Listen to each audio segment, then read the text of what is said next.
Good evening. You're listening to Arroyo Seco Saints baseball live from Pershing Park, just across from Santa Barbara Community College in Santa Barbara, California. As we continue with California Collegiate League action between the Saints and the Foresters, I'm Nicola Rojo alongside Matt Berner, joining us here as we take a look at the standings. The Saints are coming into today's action at 13-13 in CCL play, 15-13 overall, and for the Foresters, 20-6 in CCL play, 22-7 overall. However, those records could change as Thursday's game was postponed due to lighting issues over at Pasadena Park. Lights shut down right at 10, so that game will be continued at a later day.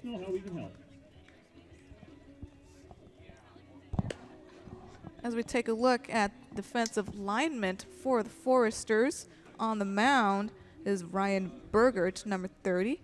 Behind the plate, Russ Cadena, and infielder Connor McKenna over at second, Nick Bellafronto at third, Jacob Catsby at first, Drew Baker, the shortstop, and over in the outfield, Eric Kennedy at left field, Christian Franklin over at center, and Blake Hall at right field. As Nolan Tressler, the center fielder, would lead off. As he takes that first pitch inside for a strike, 0-1. Tressler leading things off for the Saints, possibly coming up to the plate this inning, or actually definitely coming up to the plate this inning. Morgan Allen, the shortstop, and Evan Russell, the left fielder, behind him.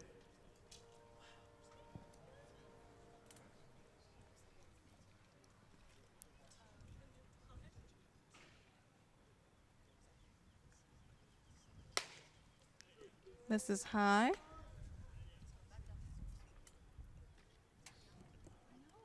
Two and two. Tressler on the year is hitting .270, 13 singles, 3 doubles, 5 RBIs as he takes that one low.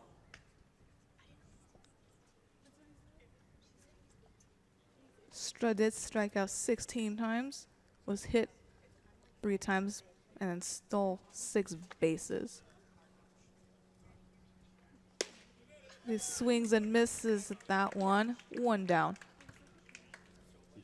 So now that we briefly mentioned the starting lineup for the Saints, we're going to go back to it. Coming to the plate, Morgan Allen, the shortstop, Evan Russell, the left fielder, behind him, Nick Pagan at first base, Tito Robles at third, Wyatt Stapp at second base, batting seventh, Matt Thomas behind the plate, Marco Martinez at DH, and rounding things off, David Reyna in right field. First pitch to Morgan Allen is lined in front of right field for a base hit. 1 on. And that's got to feel good for Allen. He had to miss a whole lot of games because of an injury to his hand. He was actually cleared to play yesterday, so this is his first day back on the diamond for the Saints. And now first pitch he sees gets him on board with a base hit. Brings things up for Evan Russell, the left fielder.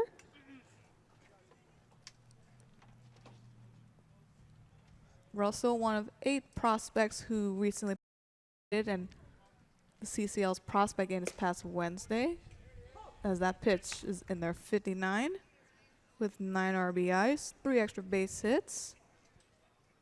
Quick little timeout there. 10 walks and struck out 10 times, along with stealing 6 bases on the season. 0-1. Hits it to shortstop. He will step on the bag and a quick 6-3 double play, and that will actually end the inning. So top of first inning is done. Nothing. We're ahead of the bottom of first. Don't go away.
Bottom half of the first inning, and Eric Kennedy, the left fielder, will step into the batter's box.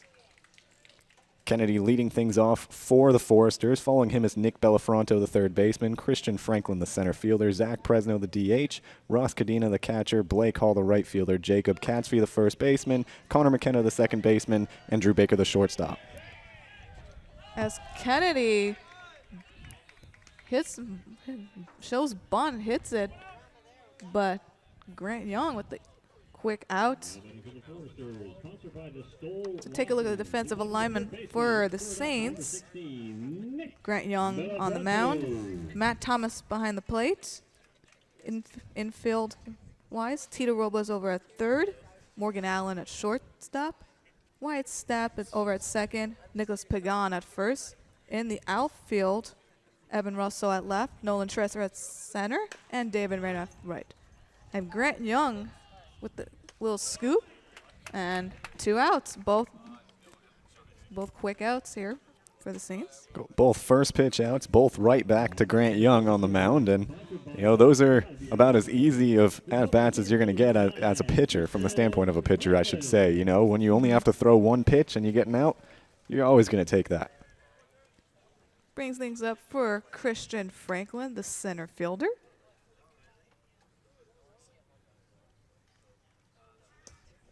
First pitch is low, 1-0.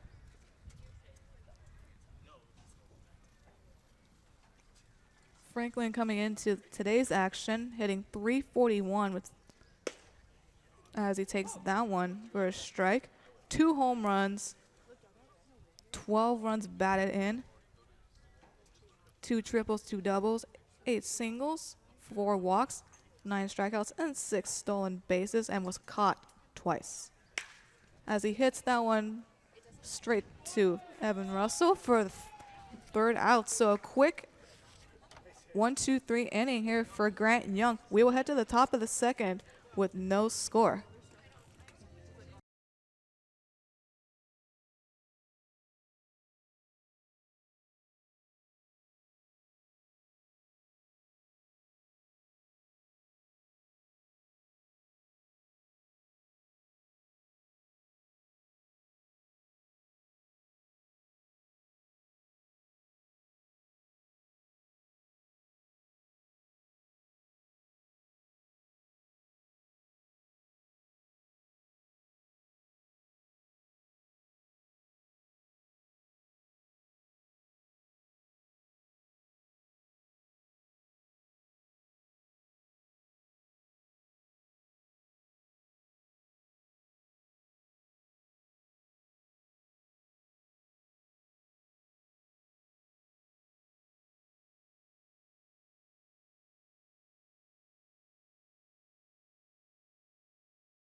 Top of the second inning here. Score remains at 0-0.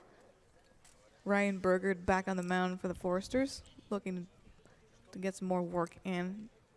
Nicholas Pagan will lead things up in the cleanup spot as he just stepped in the batter's box. Burgard will face Pagan, Robles, and Stapp. As first pitch is in there for a strike. 0-1. Pagan on the year is hitting .268, 1 home run, 11 runs batted in. Struck out 9 times, no stolen bases, as he swings and misses at that one. 0-2. Also walked 5 times.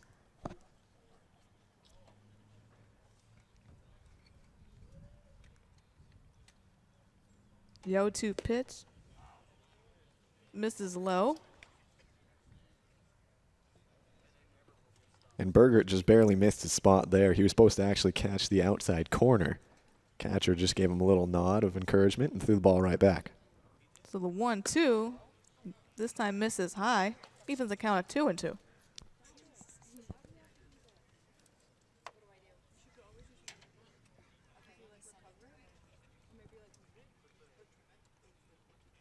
Two delivery in the dirt. Full count. And good plate discipline up there from Pagan. It was an 0-2 count to start out. Now it's a full count.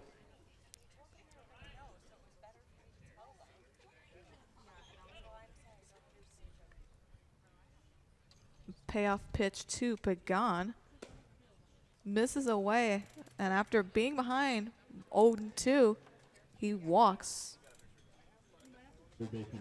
Well, it looked like Bergert had him, you know, after the 0-2, and then his 0-2 delivery was just barely off the outside corner. Then he missed with a couple of pitches, and then that one right there, once again, just barely missing off the outside corner. So Bergert not necessarily missing his spots by much, but he lets Pagan on.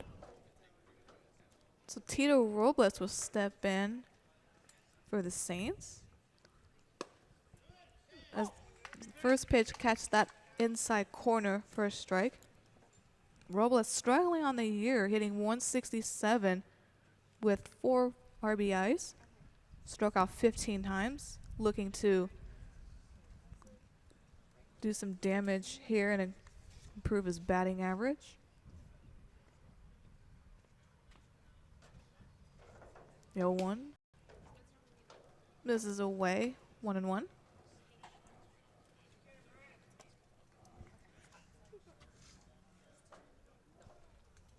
One on, no outs, 1-1 count to Robles. Pagan over at first.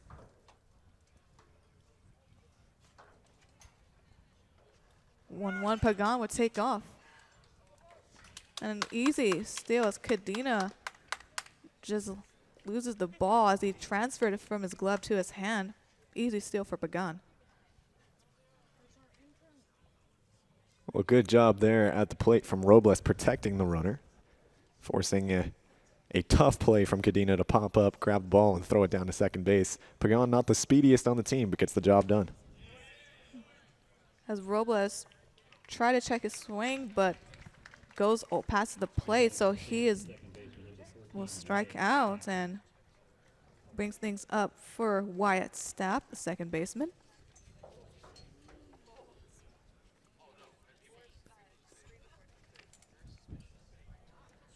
Wyatt Stapp out of Cincinnati, hitting .222 with 1 RBI and 2 walks coming into today's action. Struck out 5 times. Was caught stealing once. 0 for 1 on the bases. First pitch is low and in the dirt. 1-0.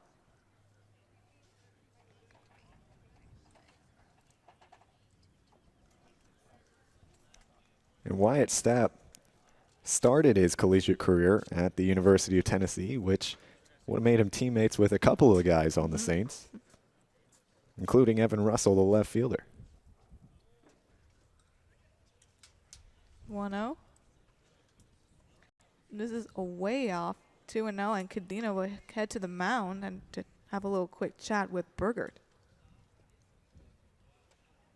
Well, this might be just a communication over signs or letting him know to trust his stuff just a little bit more. It seems like after that walk to Pagan, the leadoff walk, which first of all, leadoff walks always come back to bite you. But after that walk, it feels like Bergert hasn't necessarily trusted his breaking stuff that much. So it could have just been a trot out there, reassure him, and get him right down the right path. 6 straight balls, too, by Bergert. 3-0, make that 3-0.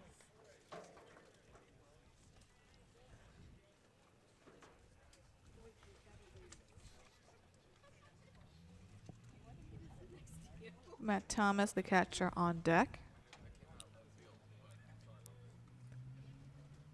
Well, 3-0, I don't think Stapp has the green light here with a runner in scoring position. He actually does, and he hits that over to center field Base hit. Pagan will easily score from second as Franklin throws that back into the infield. So Stapp does swing and brings Pagan home. Well, 1-0. there I go again. Broadcaster's jinx, live and well. But Stapp does a good job. He goes with the pitch on a 3-0. Bergert not expecting him to swing the bat, kind of grooves one in there, and Stapp does what he has to do, drives it into the center field and gets himself an RBI single. Good stuff from Stapp, especially struggling on the year. Brings things up for Matt Thomas, the catcher. First pitch is high and away. 1-0. And if you're struggling to find the strike zone, Matt Thomas is not the batter you want to see coming up to the plate. I know that might, be kind of shocking. The guy is 6'5", but he draws more walks than I've ever seen any 6'5" man draw in my life.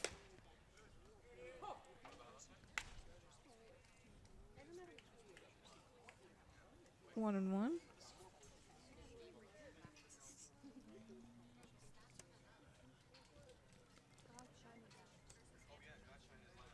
Inning started with Pagan walking, stole second. Robles striking out as Thomas takes that one for a strike.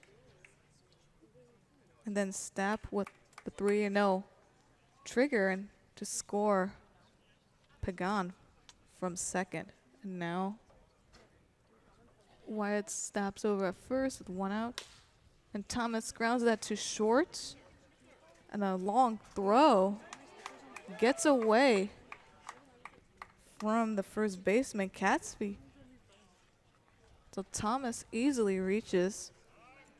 And I think they're going to actually give him the base hit. That was a tough play to make by Drew Baker. He had to range over to the hole, try and backhand it, and then throw off balance. The throw got past the first baseman, Catsby, and that allowed Wyatt Stapp to move over to third base.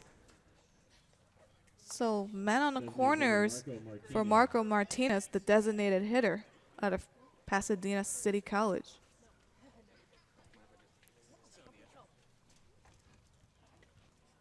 Martinez in 6 games hitting .400 with 3 RBIs, struck out 5 times, walked 3 times. Pickoff attempt over at first. Thomas back there safe. And you mentioned Martinez hitting .400 through his 6 games with the Saints. He's no stranger to hitting pretty well. Last season at Pasadena City College, he hit .338, 10 doubles, 5 home runs, 36 walks. As Martinez takes first pitch high just above the belt, 1-0.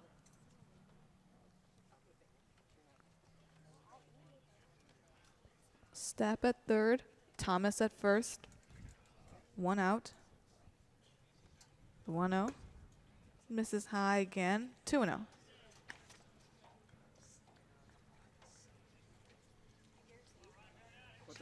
Saints looking to cash in some runs early in this ball game. The top of the second inning here. Bergert's ready. 2-0 delivery. It's in there for a strike, 2-1.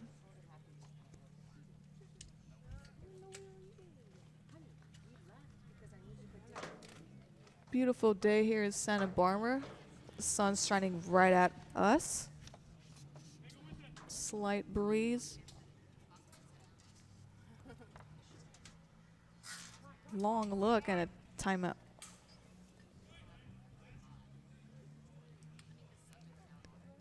And I know a lot of the times that really bothers the pitcher to see the batter call timeout right before he's about to start delivering the pitch. But as a batter, you have a sweet spot of time. You're able to stand up there before you start getting a little locked in. Your joints get stiff. So you want to have the pitch thrown to you in that sweet spot of time. Once you get towards the end of that, it's smart to call timeout. Another pickoff attempt at first, but Thomas is back in there safely. Count remains 2-1 to Martinez. Stapp 90 feet away. 2-1. And just misses that inside corner, 3-1.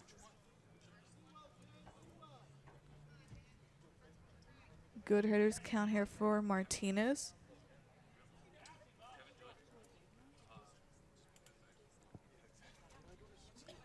Three and one. Swings and misses at that high fastball. Full count. Well, Martinez really liked what he saw there, so much that he took his head off the ball, was looking to see where he could hit it before he made contact with the ball. And he's going to have to buckle down for the payoff pitch. Payoff pitch coming. Get some window shopping there. 2 down. And that is Burgert's 3rd strikeout so far this game. He's only pitched 1 2/3 innings. So 3 of his 5 total outs have come by means of strikeout. Brings things up for David Reyna, the right fielder.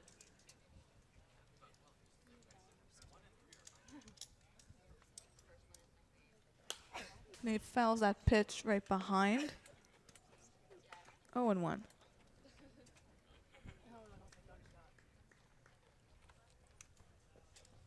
Coming into today, Burgert has 21 strikeouts on the season.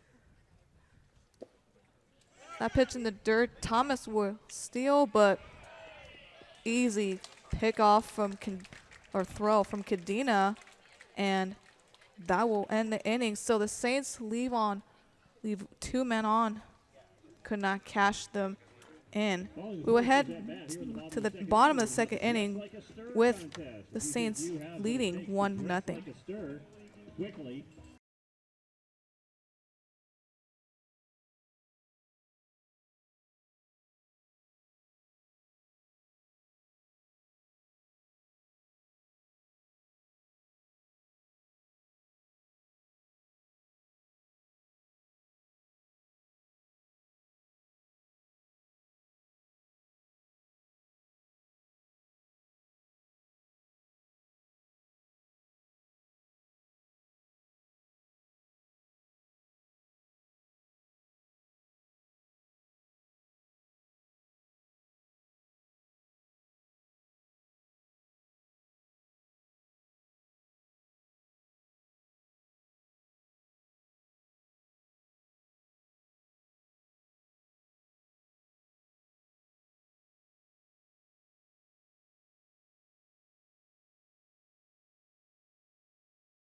Bottom of the 2nd here, Saints took the lead with an RBI single from Wyatt Stepp at the top of 2nd.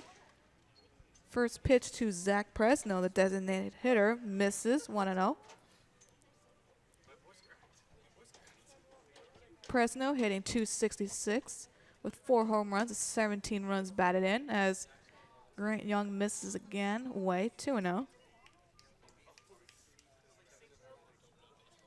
Presno also walked 17 times, but also struck out 34 times. Good power. As that pitch is in there for a strike, 2-1.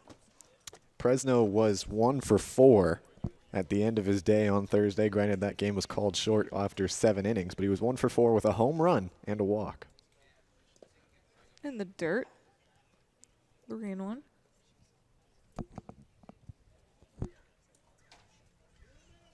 And that game on Thursday was the last time these 2 teams saw each other. 3.5 hours to play 7 innings baseball. The Saints had the lead the entire time until the top half of the 7th inning when the Foresters put up a 6 spot and took a 12-9 lead, and that's what the score line remains at until it'll be resumed. And Young misses away again, so ball 4. Young walks Presno. Please welcome the catcher, number 12, Ross Cadena. Young coming into this game, pitching 10 6 innings, also giving up 11 runs, trying to lower his ERA this evening.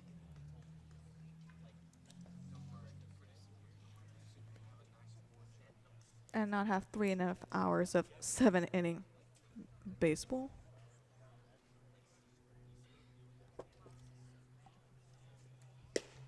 First pitch to Ross Cadena, the catcher, misses. 1-0. So last, or rather in the top half of this inning, in the top half of the second inning, the Saints started things off with a leadoff walk, just like the Foresters did here. Of course, that leadoff runner was Pagan. He came around to score on the single from Stapp. We'll see if the Foresters can cash in on their leadoff walk. And he misses again, so Thomas will head to the mound with quick discussion.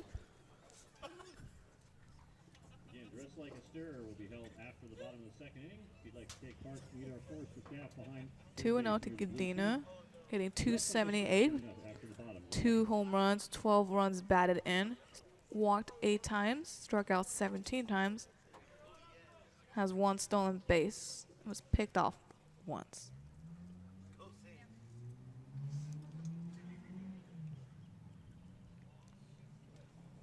No outs. Presno over on first base.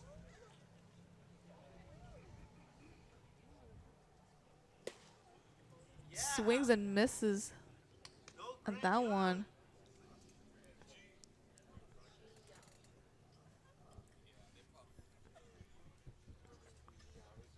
Two and 1 count here.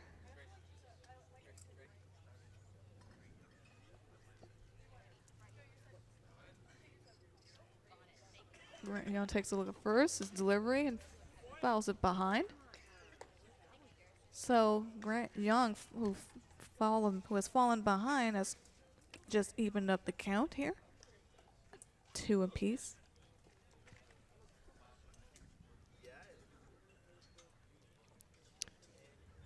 And this is an essential batter for Young after giving up that leadoff walk. You can't let the first 2 guys get on base or else that's dangerous.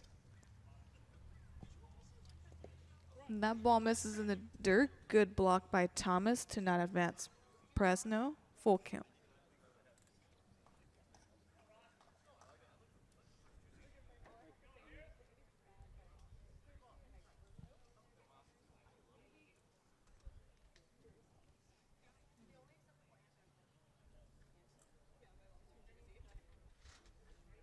Runner stays. Ball 4. Back walks to start this home half of the inning.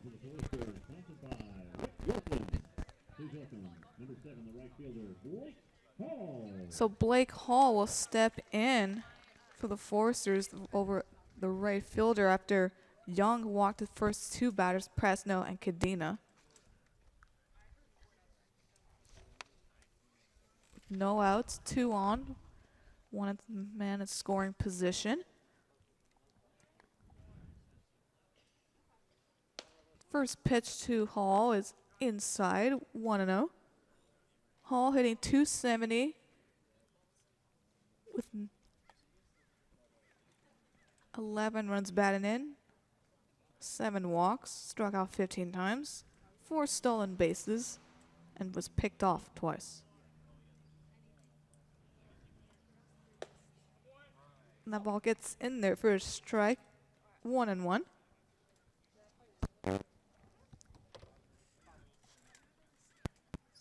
So 2 on.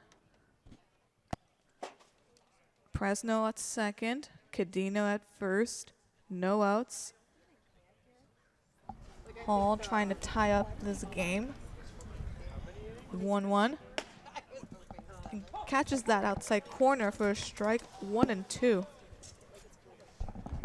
Hall in that last matchup between the Foresters and the Saints was 2 for 4. He came home to score 2 of the 12 runs that are on the scoreboard for the Foresters.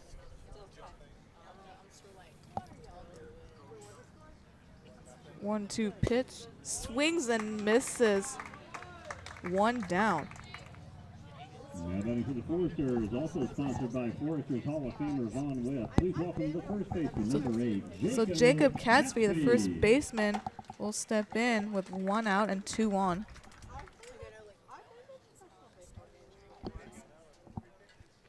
Gatsby hitting 286 with 9 runs batted in, 3 walks, struck out 14 times, no steals.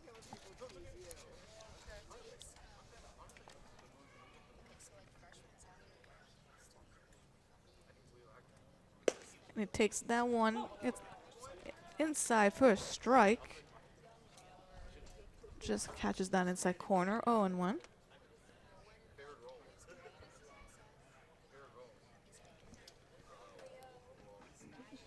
Saints looking to get out of a little mini jam here. Shows bunt. Pulls back. 1-1. Best case scenario right now for Young is a ground ball towards your middle infielders. If you can get a ground ball that's right at Morgan Allen or Wyatt Stapp, you're getting yourself out of this inning.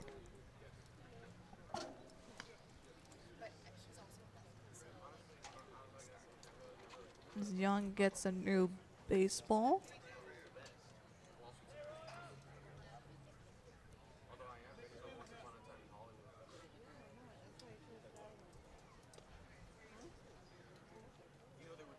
Looks over a second, a delivery. Fouls that out of play. Toward the tennis court, let's turn that into a blender's card.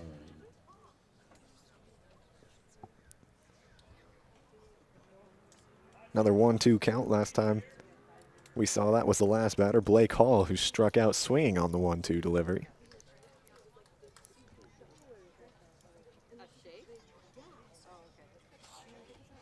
One-two delivery. Chops that over at Pagan, so he would take the quick little step over at first. 2 down, runners advance. Smart decision by Pagan just to pick it up and step on the bag. Of course, he didn't really have much of a choice to make. That ball was hit so slow that the only out he possibly could have come up with was the one at first base. And for those of you watching at home, we apologize about how bright the sun is. Trust me, we're seeing it too. And my sunglasses are not prescription, so I'm currently holding my hand over my eyes as my little visor. Connor McKenna up to bat now for the Foresters as he swings and misses with that breaking ball. 0-1.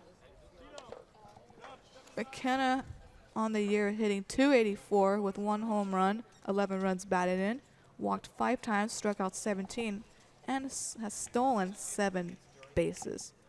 McKenna was also 2 for 4 in that game on Thursday. He started off by striking out in his first 2 at-bats and then singled in his last 2, came around to score in both of those. As he takes that ball, misses it outside and away, 1-1.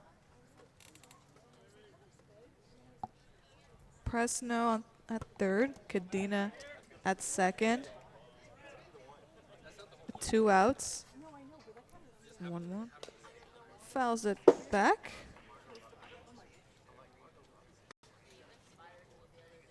And Young is 1 strike away from getting out of this jam. Well, after walking the first 2 batters, he got ahead of the next 3. 1-2 counts on all 3 of them now. And that's how you bounce back, especially when you're struggling to find the zone, struggling with your command, and give up back-to-back walks to start the inning. The 1-2. Fouls that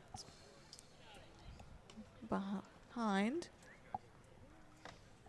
Count remains at 1-2. Saints due up will have David Reyna, Nolan Tressler, and Morgan Allen. The top of the third. The 1-2. Misses low in the dirt. 2-2.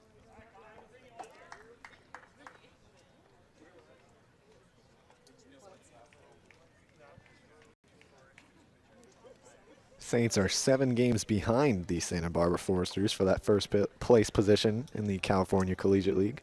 With just about 10 games remaining, it's going to be an uphill battle in order to catch them. 2-2, and he fouls that behind. So someone will get that ball or probably return it. Hey, miracles happen, so We'll see how it goes. The rest of the season plays out.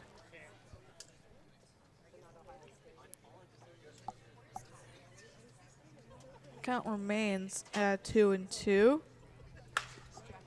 And he grounds it up the middle for a base hit. Presnell will score, and that passes by at in the outfield. So both Cadena and Presnell will score, and McKenna with a quick little jog for a triple. So a 2-out, 2-run triple for the second baseman. Well, I imagine they're going to give him either the single with a 2-bag error or a double with a 1-bag error there, as Tressler just kind of forgot to pick the ball up, was already looking at where he needed to throw the ball, didn't get his glove low enough and let it roll right underneath. So now Connor McKenna on third base after driving in 2 and taking the lead for the first time tonight. Well, Drew Baker, the shortstop, will step in. He takes that one low. Good block by Thomas. 1-0. Well, leadoff walks always come back to bite you. There were 2 leadoff walks in this inning. And then in the home half of the inning, the Santa Barbara Foresters got the first 2 guys on board with walks, and both of them have come home to score. Drew Baker chops it over Robles, who will complete the out, and that will end the second inning. But the Foresters take over the lead 2-1 with a 2 RBI single from McKenna coming off the error by Tressler. We will head to the top of the third. Foresters up 2-1.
Top of the third here. Foresters take the lead 2-1. And David Reyna, the right fielder, will step in for the Saints. Berger back on the mound. First pitch is high, 1-0. Reyna hitting .208 with 1 home run, 12 runs batted in, walked 5 times, struck out 16, stole 7 bases. And he swings and misses at that high heater. Well, it's almost as if the Thomas caught stealing didn't even happen. Other than the fact that there's no runners on base right now, Reyna in the exact same count he was in when Thomas got caught stealing to end the last inning. Unless Casper just is on base, but no, we're fine. So he's behind. 0-2. Pops up, but that is foul. As a few little fans will chase after that one.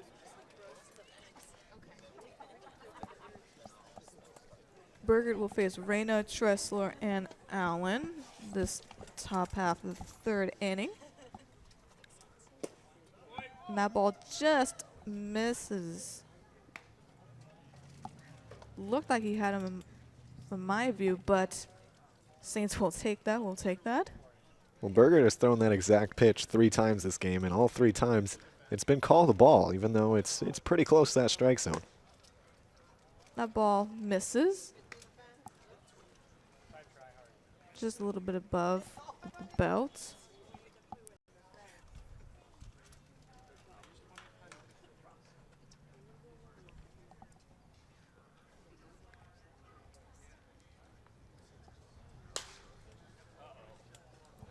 Reyna pops that out and over our heads. No one's hurt that I know of.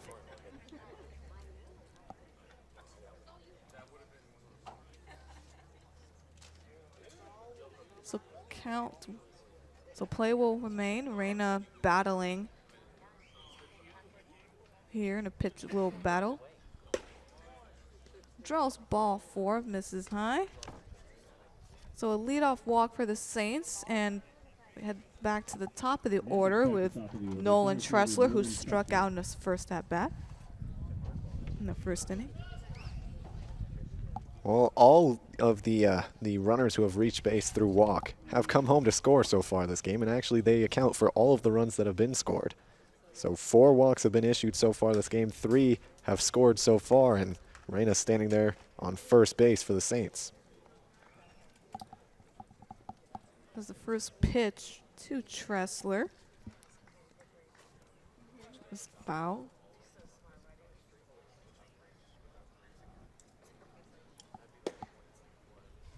And that pitch misses inside.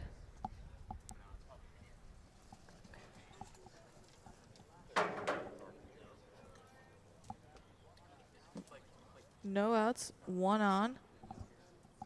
Saints trailing 2-1. That pitch catches most of the heart of the plate and it's in there for a strike. 1-2.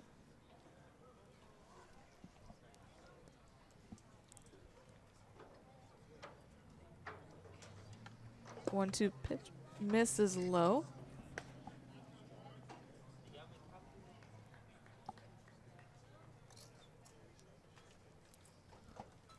And once again, Berger likes to get ahead of these batters, but he's got a tendency so far tonight to just let them go. Tressler pops that up. And long pop-up, and Cadena falls back a little bit, but reaches and is able to grab that. 1 down. Well, a little bit of showmanship there from Cadena as they pop up. Was about 15 feet to his left, but he must have misread it at first when he went up to go grab it. Had to backtrack and ended up falling down as he made the grab. Regardless, he makes the catch, so there's 1 down. That sun also doesn't help either. Brings up Morgan Allen, who singled his first time up. Takes that first pitch high, 1-0. We touched on it a bit in the first inning. Allen missed a ton of time with an injured hand and came back for his first at-bat in the first inning today. Singled on the very first pitch he saw. 1-0. Hits that over to second. And that ball is off the glove, but runners will not advance anymore. So the ball gets off Catsby's glove and looks like it might be ruled a single. And we do get the confirmation it's going to be ruled a single. Tough play for McKenna to make, coming forward, ranging over, and once again having to make the throw on the run. Catsby just couldn't quite dig the ball out of the dirt.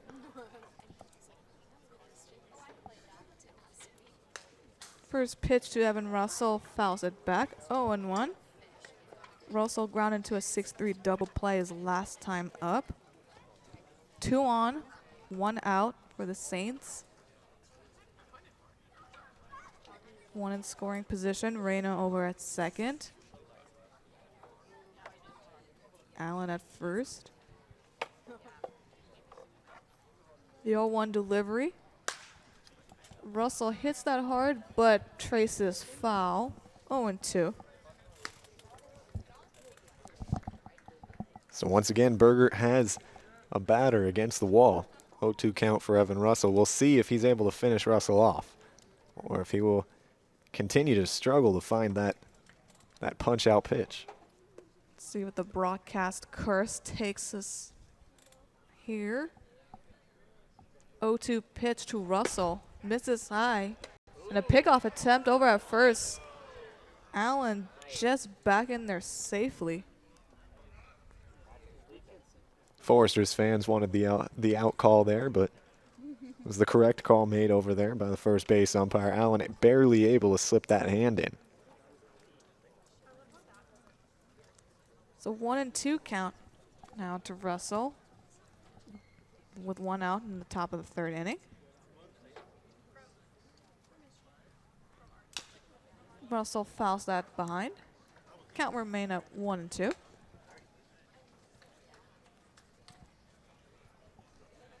Inning started with Reyna walking, Tressler popping out to Cadena in foul territory.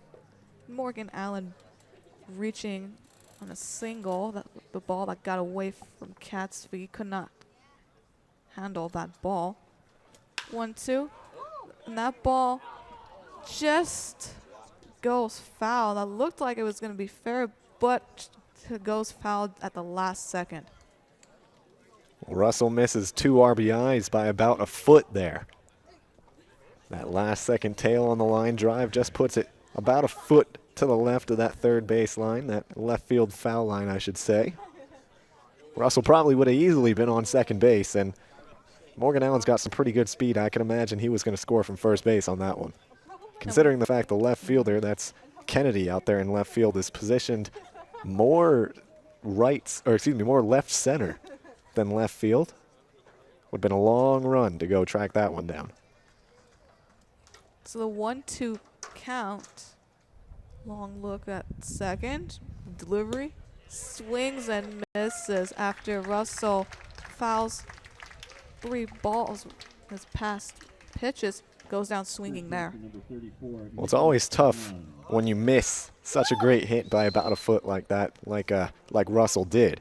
It's always tough to recenter yourself as you're going back to the box because you're thinking, oh man, I just barely missed that one. So Russell tried to bounce back, tried to get it going once again, but ended up coming up empty. So 2 outs, 2 on for Nicholas Pagan, who walked his first time up. And fouls that behind and out of play. 0-1. Pagan owns the only run so far in the game for the Saints. He scored it in the top half of the 2nd inning. Like you mentioned, he got on base with that leadoff walk. One of the 3 leadoff walks that have been issued so far. 3 consecutive as well. Berger with the long look at second. 0-1. Catches that inside corner. 0-2. So another quick 0-2 count for Berger. Let's see if what he does goes with this delivery. The 0-2 pitch misses high. 1-2.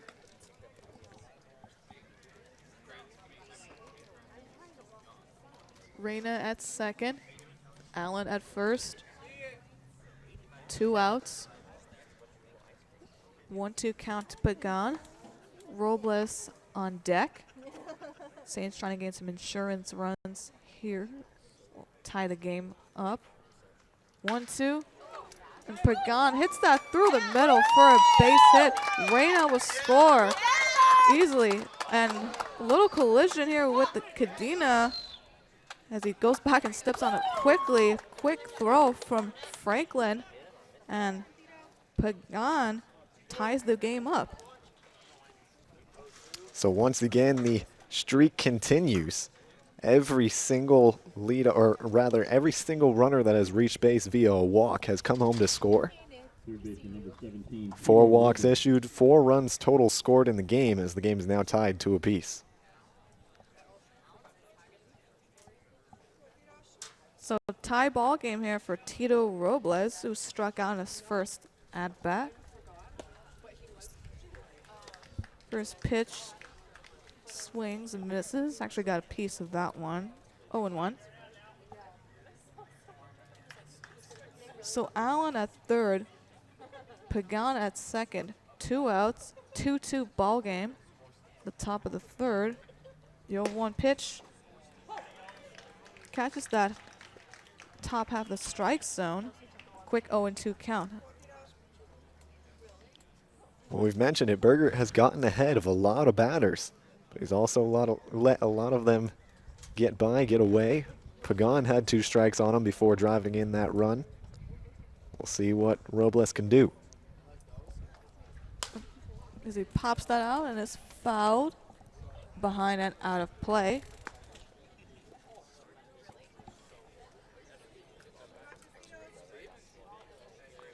Count remains at 0-2.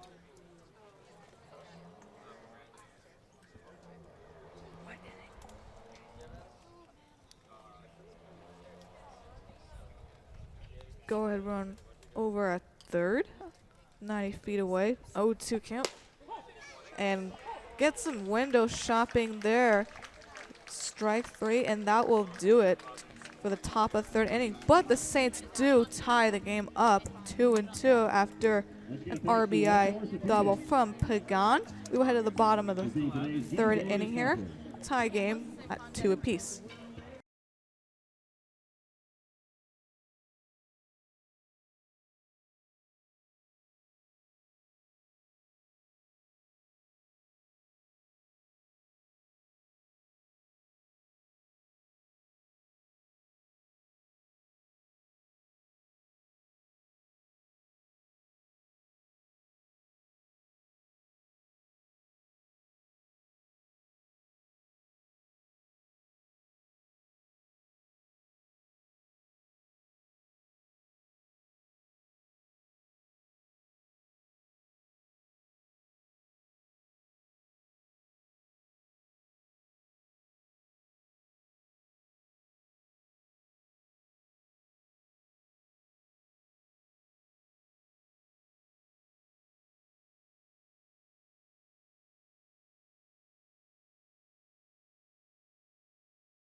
Bottom of the third here, tie ball game, 2-2 after Pagan tied the game up in the top half of the third inning with the RBI double, scoring Reyna. Top of the lineup here for the Foresters, Grant Young will be back to work on the mound. Eric Kennedy will step in. First pitch misses high, 1-0. Kennedy grounded out to Young in his first at bat.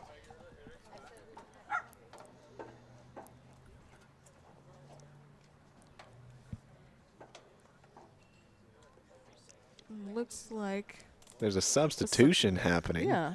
David Reyna will be exiting the game as Christian Scott jogs in.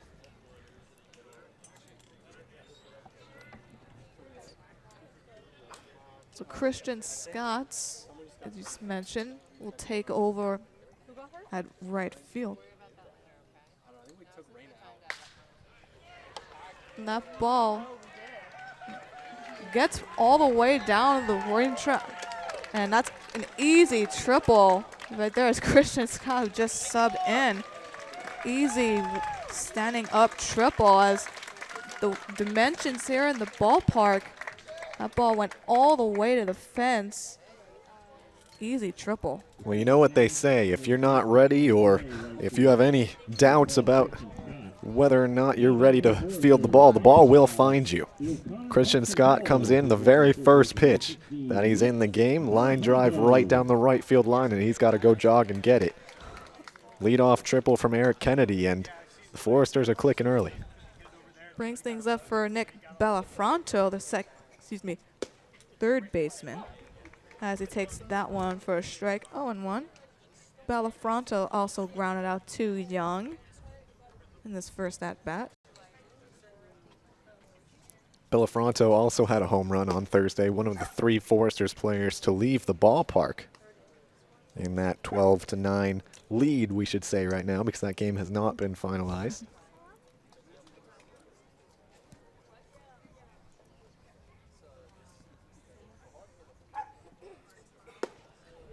Swings and misses at that breaking ball.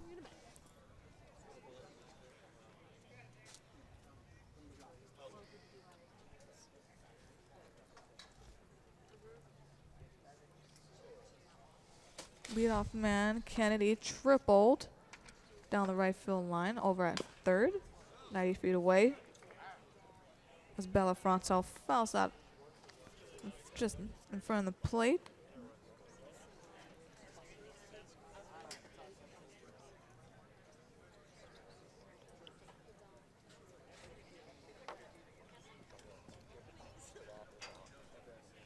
Young looking to retire. At bat as that pitch just misses the inside corner there.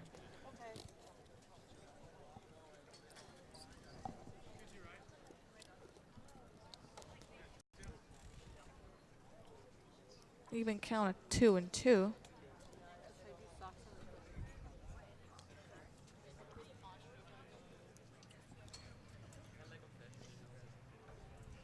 Two delivery.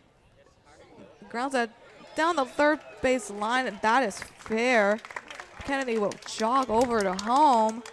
Bellafronto will slide in, and that ball gets away from snap, but Pagan is there to recover it. So the Foresters jump out in front and take the lead back 3-2. And they're using every part of the field. The triple to lead things off was down the right field line, and now a double down the left field line. A grounder, a chopper that just barely went over the bag over there at third base, rolled into left field and gets him over to second base, brings in Kennedy. As you mentioned, it is now 3-2 in favor of the Foresters. So once again, man in scoring position over at second. Still no outs. Christian Franklin will step in the batter's box. 0 for 1 with the fly out to left field in his last time up.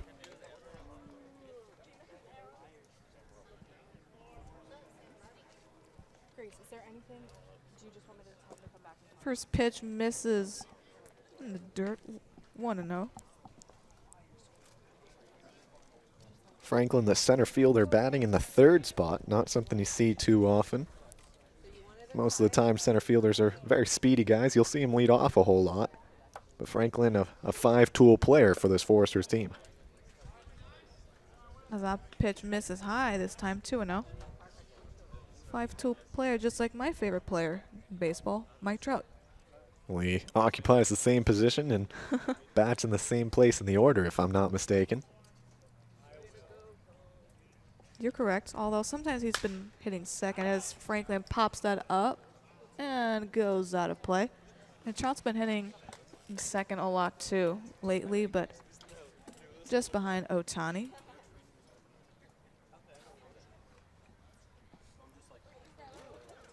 Talking about the Angels, they completed something that really was larger than baseball. You're gonna make me cry on the air, man. Their very first game back at Angel Stadium in Anaheim, California. Very first game back since the passing of their pitcher, Tyler Skaggs. They combined for 2 pitchers were on the mound. They combined for a no-hitter. And, of course, that was all in honor. They were all wearing Skaggs' jersey, and they placed all their jerseys on the mound after the game. They agreed it was all for him. Franklin pops that in the air. Scott with the catch. Bellafronto will tag and is in safely and over at third. Good throw by Scott over there in right field to make that close. Bellafronto had a good jump, got off the bag quickly, but Scott was able to come up firing, made it a close play. Of course, Bellafronto beats the throw. So once again, one down and a runner 90 feet away from adding on to this Foresters lead. Zach Presnell, the designated hitter, will step in. Walked in his first time up. First pitch misses low, 1-0. Yeah, a lot of coincidences happened in that Angels game last night.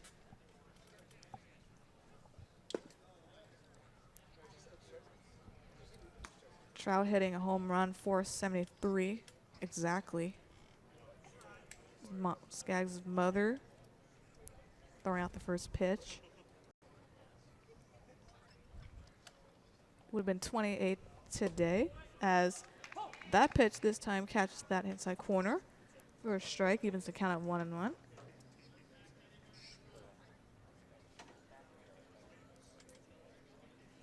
Inning, so the bottom of the third started with a triple as the same pitch, same result. Presnell's not liking the call.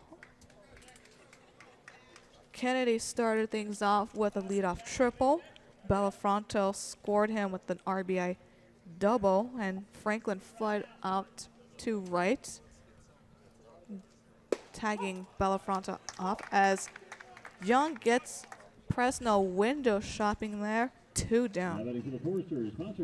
And that's a big out right there, because if Presnell had put that ball into the air, put it into the outfield, it wouldn't have mattered if it was caught. There was only 1 down. Now there's 2 down, so you have to get a hit in order to score the run, unless, of course, there's a mistake made by the Saints defense. So Ross Cadena, the catcher who walked his first time up, will step in. Shows bunt, but pulls back. 1-0. By the way, just as we were mentioning it, Mike Trout just left the ballpark again, as the Angels now lead the Mariners 5-0 today. 30th home run.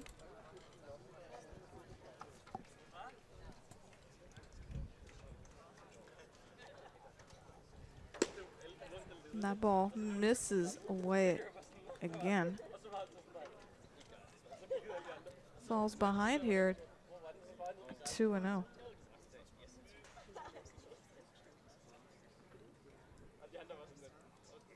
Runner 90 feet away. That pitch catches that inside corner for strike 1. Well, this home plate umpire is very fond of that low strike call. He likes it right around the knees. Anywhere above the belt, though, is iffy for a strike call, so you got to keep it between the knees and the belt if you're wanting that strike. That pitch is in the dirt, 3-1. Good hitters count here for Cadena.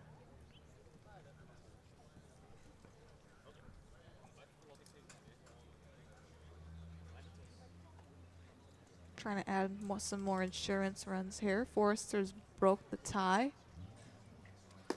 That pitch misses low again. Ball 4. Runners on the corners for Blake Hall. For the Foresters, sponsored by the Big Green Cleaning Company. Please welcome the right fielder, number 7, Blake Hall.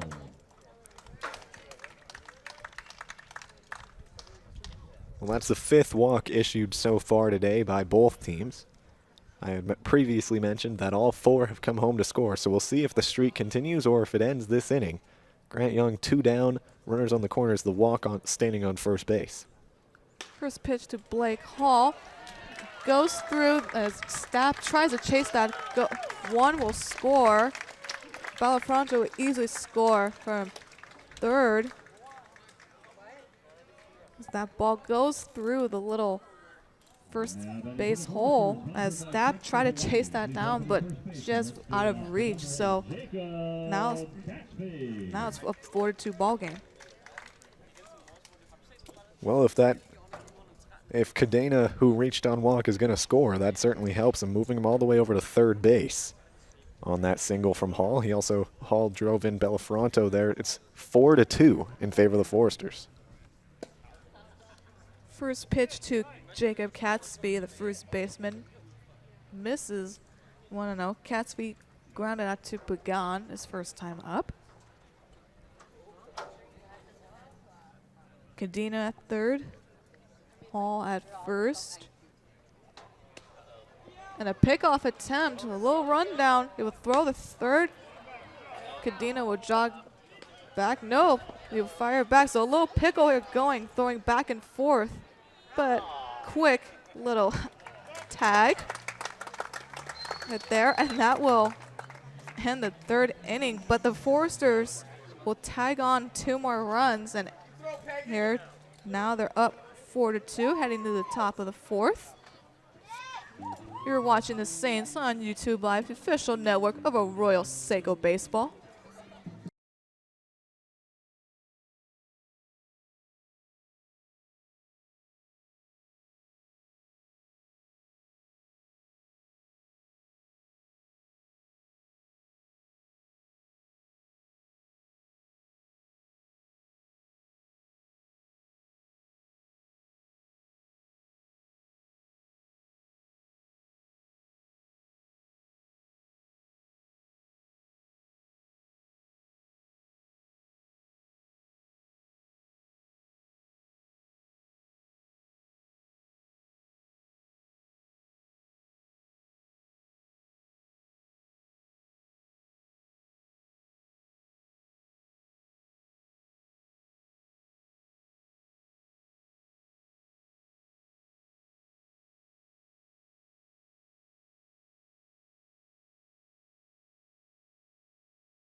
Top of the 4th here, Foresters up 4-2.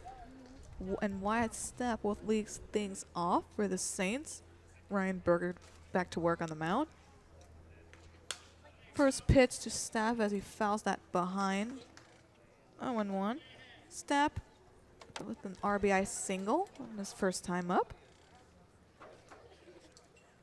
to bring home Pagan.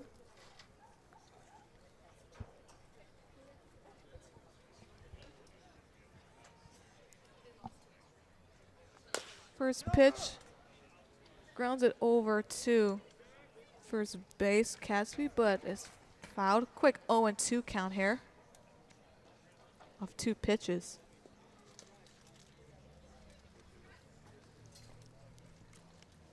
Stapp, in his only other at-bat so far today, had the RBI single in the 2nd inning.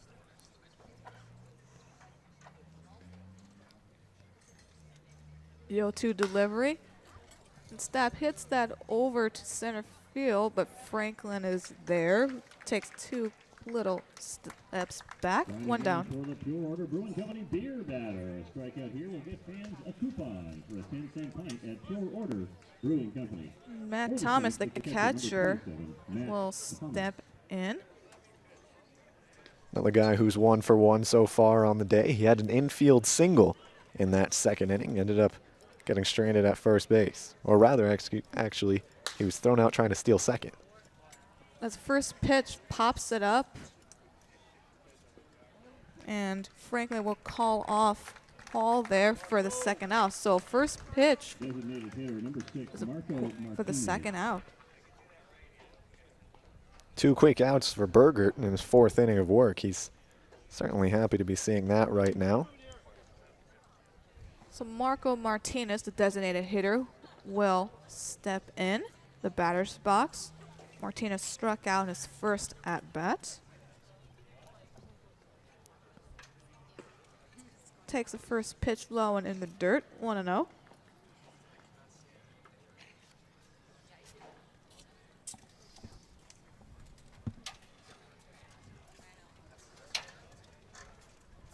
One zero. Just misses outside. 2-0. Martinez struck out looking on a full count delivery in the second inning. 2-0 delivery. Misses high. So after 2 quick outs, Burkert falls behind here 3-0.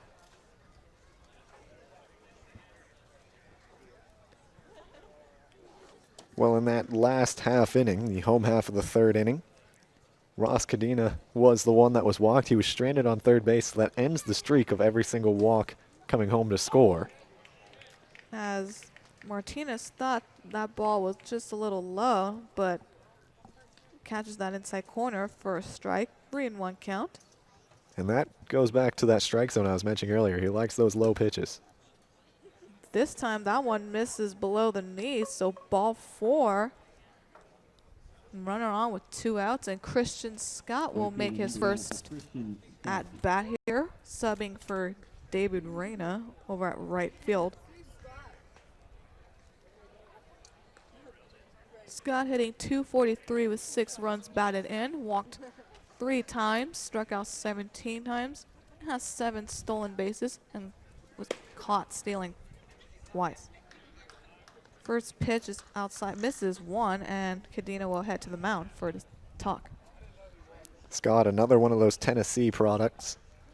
Him coming into the game, I should say, makes the outfield actually a majority products of University of Tennessee. Left field, Evan Russell from Tennessee. Right field now, Christian Scott. Tons of Tennessee players on this Saints team, and all of them finding a way to perform and help the team win. Also Pete Durkee, who's not in the lineup today. Another Tennessee product. As Scott fouls that one behind, evens the count at 1-1.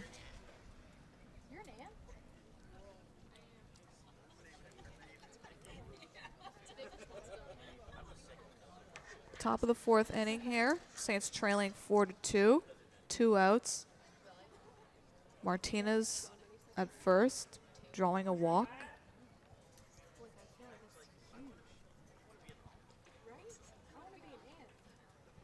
One.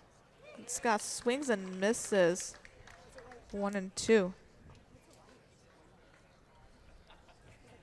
Well, Scott really liked that one, took his head off it once again. Trying to do too much with a pitch inside and ends up coming up empty. 1-2 delivery. Misses low. Evens the count at 2-2. Well, we always talk about the sun at Jackie Robinson Memorial Field in Pasadena. It's kind of a polar opposite here. The sun always hurts the fielders there, and here it's really tough for the batter. As Scott pops that up, Cadena will run over and he will make the catch, and that will do it. We'll head to the bottom of the 4th inning. The Saints still trailing 4-2. You're watching the Saints on YouTube Live, official broadcasting network of Arroyo Seco Baseball.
Bottom of the Jacob fourth Cassidy. inning here.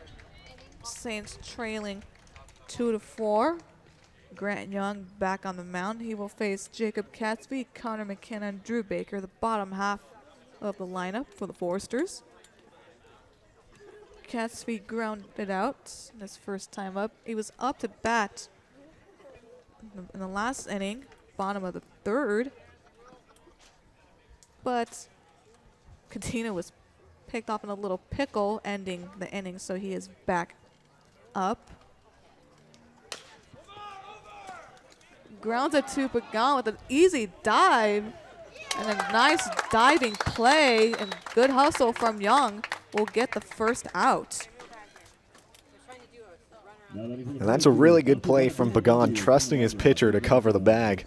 A lot of the times you'll see first basemen try to make the play while still on their feet because they're not sure if the pitcher will be over in time to cover. Grant Young made it close, but he made the play. So good job on both parts.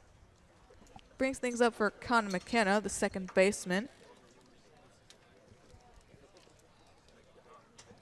who had a 2 RBI single that was actually credited as an error, so he advanced over, and first pitch hits it a little slow chopper to up the middle for a base hit. Foresters, sponsored by North Milpas. Wash and fold. Please welcome shortstop number 4, Baker. Brings things up for Drew Baker, the shortstop, who grounded out to third in his first time up.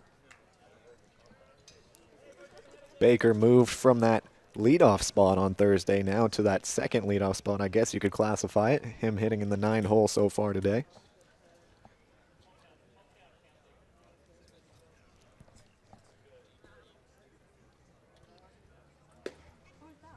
Takes that first pitch outside, 1-0.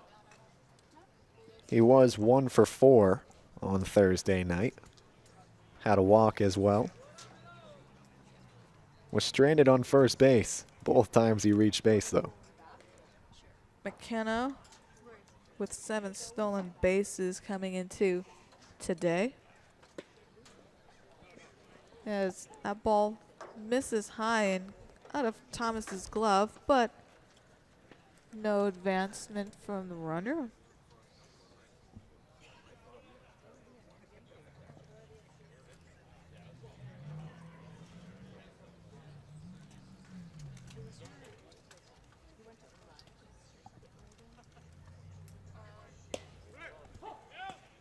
Runner chase and easy throw, good throw from Thomas, and good tag by Stapp to get McKenna out at second. Well, Matt Thomas has done that a few times so far this season. He's definitely proven to opposing teams that he's not the catcher you want to run on.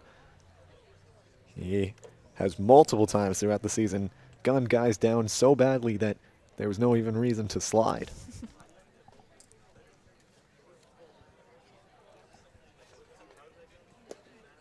And Baker swings and misses that one. I think my favorite part about that last throw down, the gun down caught stealing by Matt Thomas, absolutely no reaction from him. Just stuck his hand in the air, signaled 2 outs. And Baker swings and misses, so quick 3 outs right here after Thomas gunning down McKenna to get the second out, and then a quick swing and miss right here by Baker to end the fourth. We were headed to the top of the 5th inning now. The Saints still trailing 2-4. You're watching the Saints on YouTube Live, official broadcasting network of Arroyo Seco Baseball.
Top of the 5th inning here. Saints still trailing 4-2. New pitcher on the mound for the Santa Barbara Foresters, number 26, Caden Monk, out of the University of Arkansas. First pitch to Nolan Tressler, misses high, 1-0. Tressler over 2 at the strikeout and a pop out. 1-0. Catches that outside lower corner near first strike, left side. Gives the count of 1-1. Monk has gone 3 1/3 innings. Pitched, has not given up a run. Struck out 2 times. As Tressler fouls that out of play, 1-2. And Monk coming into the game brings about the end of the day for Bergert, who went 4 innings, gave up 5 hits, 2 runs, both of them earned, walked 3, and struck out 5. So a good outing from Bergert, and he leaves the game with his team in the lead. As that pitch misses in the dirt. Once again, it's rare to see guys go more than 3 innings in the California Collegiate League. Both starters so far have gone 4 innings. Grant Young still in the game for the Saints as we speak, but could change in the bottom half of this inning. Tressler fouls that out of play. And from our angle, can't really tell if anyone's warming up for the Saints. At least I can't. Well, we are positioned with the first base dugout in the way of our ability to see that bullpen. Tressler calls time.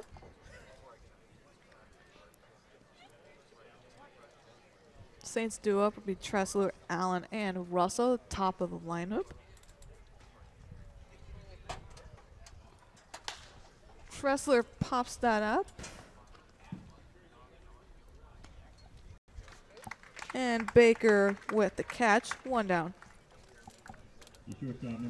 Well, that is the 3rd time that Tressler has come to the plate. 3rd time he has been retired, and all 3 times it was on a 2-2 pitch. In the first inning, it was a 2-2 breaking ball that got past him as he was swinging for strike 3. And then in the 3rd inning, 2-2 popped it up into foul territory. Cadena went over, made the play, and that time 2-2 Baker makes the play on the infield fly.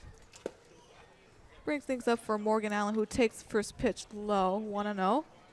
Allen singled both of his at-bats.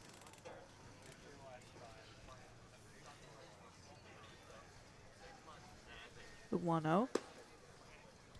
This is high and away, 2-0.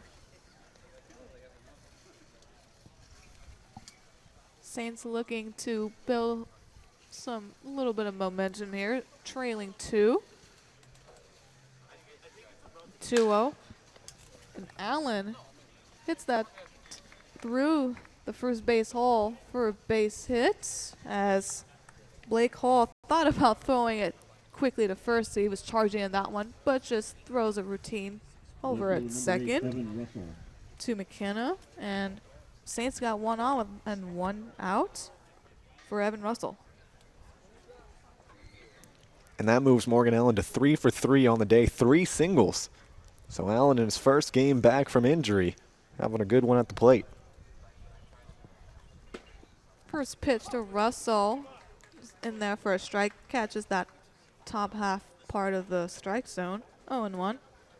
Russell with the 6-3 double play and a strikeout in his last at-bat.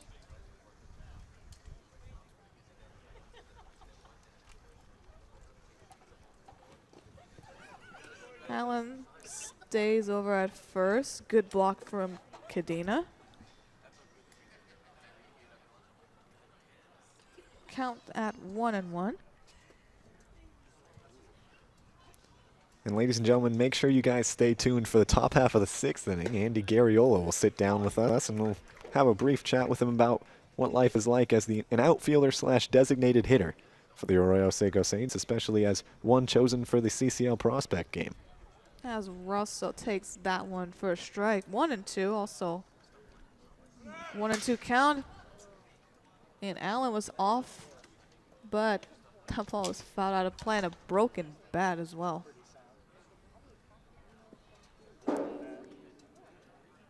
Well, that bat didn't shatter, just split in the middle. So Russell gets a new piece of wood and will step back in to the batter's box. Count still remains at 1-2, and Pagan over on deck.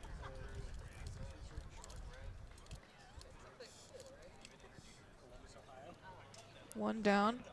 Allen over at first. 1-2. In the dirt again. Another good block from Cadena.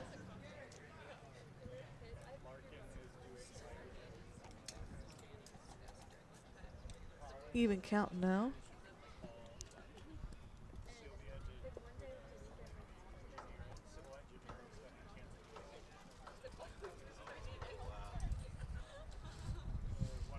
Runner stays, and that call gets some Swindle shopping at the right at the knees. Russell not happy with that call. 2 down. And you can't really blame Russell for being frustrated there, especially after missing another base hit just barely. That's 2 straight at-bats where he's lined the ball down and missed a extra base hit by about a foot. Next pitch, he watched it hit that outside lower part of the strike zone, and that's a tough pitch to go down on.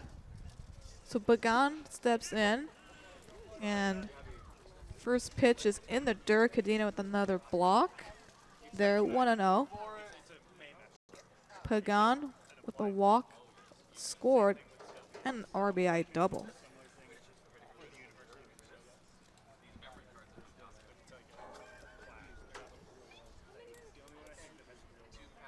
Pickoff attempt over at first, and that ball gets away from Catsby. So Allen will advance to second. He trips up a little bit. Looked like he could have gone to third, but kind of tripped a little bit. Will advance to second, still in scoring position.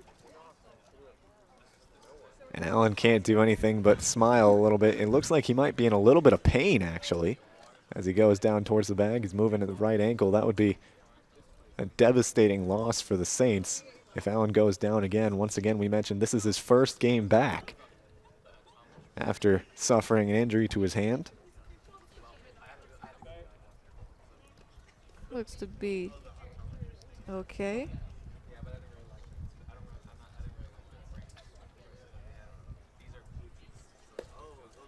That ball misses glove side and away. 2-0.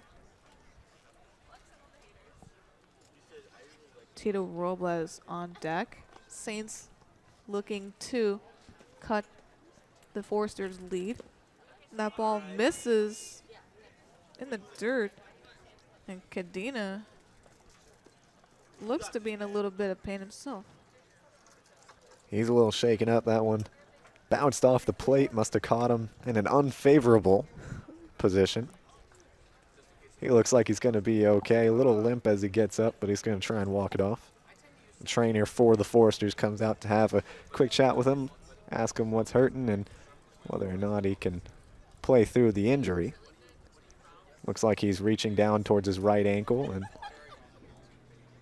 that ball, I think, when it hit the dirt, bounced and hit him right in the ankle. That's why the ball ended up behind his left foot. It ricocheted off that right ankle, parked itself right behind the left foot, and Cadena definitely in some discomfort right now. Ankles are a sensitive part of the body, just mostly, actually almost all bone right there. So even if the ball was slow, any little spot at any speed, you're going to feel some discomfort, but especially right there with the foul ball at good speed, definitely going to feel it. He's walking over the mound. Looks to be okay.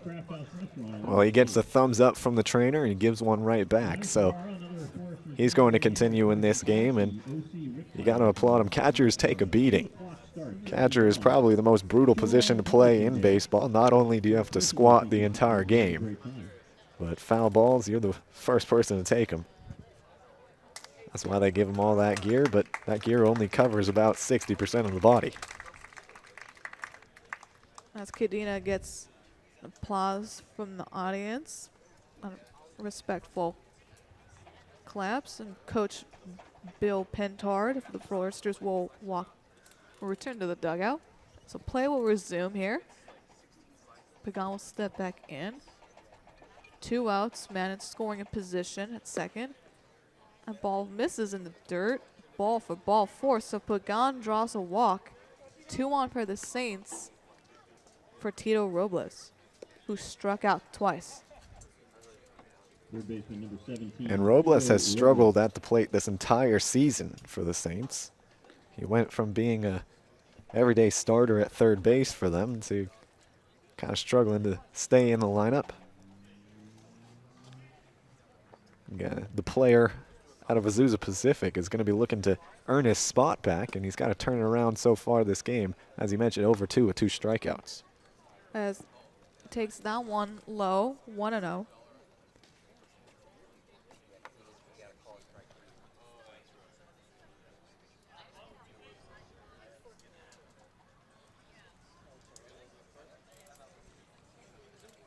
Long look over at first. That pitch catches the inside corner right at the knees. Evens the count at 1-1. Well, there's that low strike that this umpire's been calling all game long. It's been tough to adjust to for both teams, but eventually they're going to have to figure that one out. That is going to be called strike all night long. 1-1. Misses away. 2-1. Allen at second. Pagan at first. Wyatt Stepp on deck. 2-1 count here to Robles with 2 outs in the top of the 5th inning. That ball goes all the way to the warning track, but Hall is there for the reach and grab for the final out. We will head to the bottom of the 5th inning as the Saints leave 2-man Stratton on, still trailing 4-2. You're watching the Saints on YouTube Live, the official broadcasting network of Arroyo Seco Baseball.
Grant Young out there for his 5th inning of work as he faces a 4-2 deficit. He's going to try and keep his team within those 2 runs. As Eric Kennedy, the left fielder, steps up to the plate for the 3rd time tonight. He's 1 for 2.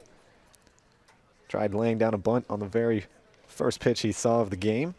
Grant Young came off the mound, threw him out for out number 1 in the 1st inning. Then in the 3rd inning, he led things off with a triple down the right field line. Came home to score. And that run actually represents the go-ahead run. So now the first pitch from Young misses high and inside for ball 1.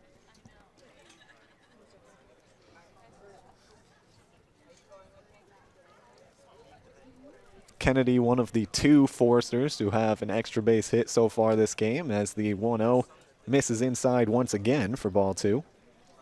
He had that triple in the 3rd, and he was immediately followed by a double down the left field line by Nick Bellafronto, the 3rd baseman today for the Foresters. Young's 2-0, chopped at, grounder all over to second base. Stapp fields and throws over to first for out number 1. Good pitch by Young right there to jam the red-hot Kennedy. Slow grounder too, but also good patience and scoop from Stapp to get the easy routine play for the first out. So that brings up Nick Bellafronto. 1 for 2 on the day. He grounded back to Young in the first inning. And then, as I mentioned just a few seconds ago, had that RBI double in the third inning, bringing home Eric Kennedy. So he'll come up to the plate. First pitch from Young. Misses just a little outside. Ball 1. Villafranto wearing number 16 for the Foresters. He has red long sleeves on underneath his blue jersey as he cracks that one foul down the third baseline. So the count moves to 1-1. The Foresters in those blue jerseys with white numbers. They've got white pants on with black pinstripes, black belt, and then blue socks. I actually really like their uniforms too. I like the blue and red combo. The combo works well as the 1-1 misses low and outside for ball 2. The Saints are in their dark blue jerseys with gold trimmings around the shoulders and underneath the arm. The logo, the Saints' name, is in white. Their pants are gray and their socks are the same dark blue as the 2-1 is swung at and chopped foul off the glove of Thomas, so the count is even at 2. That sun getting extremely brutal for us here at Pershing Park. Probably about 15 to 20 minutes away from it going below those trees, and we have a little shade so we can see what's going on as Young delivers the 2-2. Swung at, once again, chopped foul, this one into the Foresters' dugout. So we'll do the dance again, 2-2 the count. Grant Young so far through 4 1/3. He's given up 4 hits and 4 runs. All 4 of those runs have been earned. The Foresters have a 4-2 lead. As the 2-2 popped up, this one in play. Calling for it is Robles at third. He comes in, makes the play, and that's out number 2. Another good pitch from Young to jam Villafranto. Twice in a row where he jammed. This time jammed their red hot hitters, and also good communication from Robles right there, especially with 3 of the Saints in the corners. It's important to communicate with your players, so for one, you don't drop the ball and have a not top 10 Sports Center play, and also avoid injury. First pitch to the center fielder, Christian Franklin, finds the strike zone. 0-1 the count. I always love seeing pitchers move over towards the fly ball like they're the ones that are going to make the play, because you know the infielders have been taught all their life, you never let the pitcher field those. So the 0-1 misses low. Counts even at 1. Robles came charging in and actually overran the ball. He had to take a quick step back and go up on his toes to make the grab. The 1-1 to Franklin. This one is lined into right field. Coming forward and making the grab is Scott. So that's a 1-2-3 home half of the 5th inning. And Grant Young is through 5. His team, however, needs to put up some runs in this top half of the 6th inning. Don't go anywhere. We're going to have Andy Garriola on the broadcast with us when we come back. Once again, it is 4-2 in favor of the Foresters. Don't go anywhere. You'll listen to Saints Baseball on YouTube Live, the broadcast home of Arroyo Seco Baseball.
Welcome back, ladies and gentlemen. Sorry about those technical difficulties, but we are back. Matt Berner alongside Andy Garriola on the broadcast.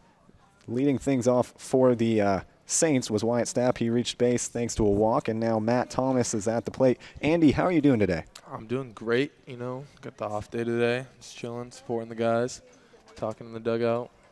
Now, you were one of the 8 players selected to play in the CCL prospect game. What did that mean to you? It meant a lot. I mean, going into that, I didn't know what to expect. I didn't know how it was going to be, but it was cool to play with everyone and on the different teams and meet new guys from different schools. And, yeah, it was good. Now, you have had a phenomenal season so far for the Saints, being a premier power hitter as Thomas grounds this one up the third base line. It gets into left field. Stapp rounding second, heading towards third. He's going to hold up there as Thomas is on board with a double, and there are 2 runners in scoring position for the Saints. As I was saying, you're having a tremendous season so far for the Saints, being a premier power hitter for the team.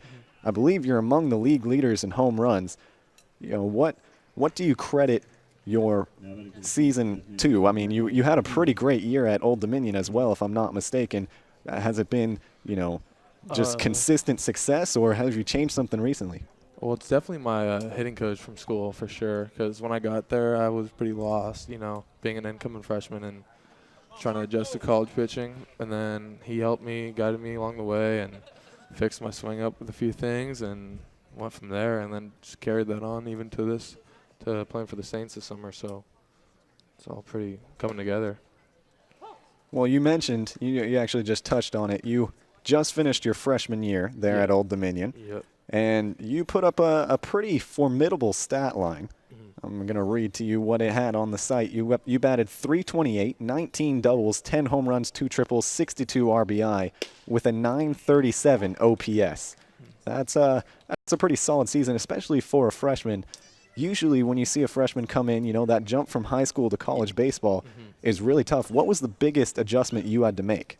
Well, in the fall for sure. That's when I was getting fooled around at the plate, and definitely just with my approach and seeing fastballs and the different speeds and also the sliders and different spins on the off speed. So then once I got to see that more often, I became more comfortable seeing it. So. And Marco Martinez goes down looking there for the second time tonight. Victim of the looking strikeout. He's also one of the 3 Saints to go down looking so far. Him, Tito Robles, and Evan Russell have all been victim of watching the ball go by. So, Garriola, I always like to ask people, I know I wouldn't say you're extremely local, but you're from the Inland Empire, so you're fairly local too. Yeah. Oh, I'm actually from Sierra Madre. Oh, really? Yeah. Okay, but you did go to school in the IE. Yeah, Laverne, yeah. So then you are a fairly local player here. Yeah, for sure. Is that what brought you back to play for the Saints? Or? Yeah, well, my coach asked me where I want to play before the season started, and I was like, I'd try to play close to home, and he gave me the option to play for the Saints, so I took that, and yeah, happy with it. I'm glad I got to play here. So are you living at home this season, or are you? Okay. Yeah.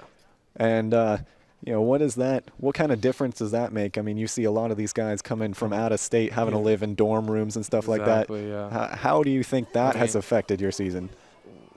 As Scott takes that one off the foot. Stapp thought he could come home and score, but Scott's going to take that jog over down to first base, and now the bases will be loaded with 1 out for Nolan Tressler.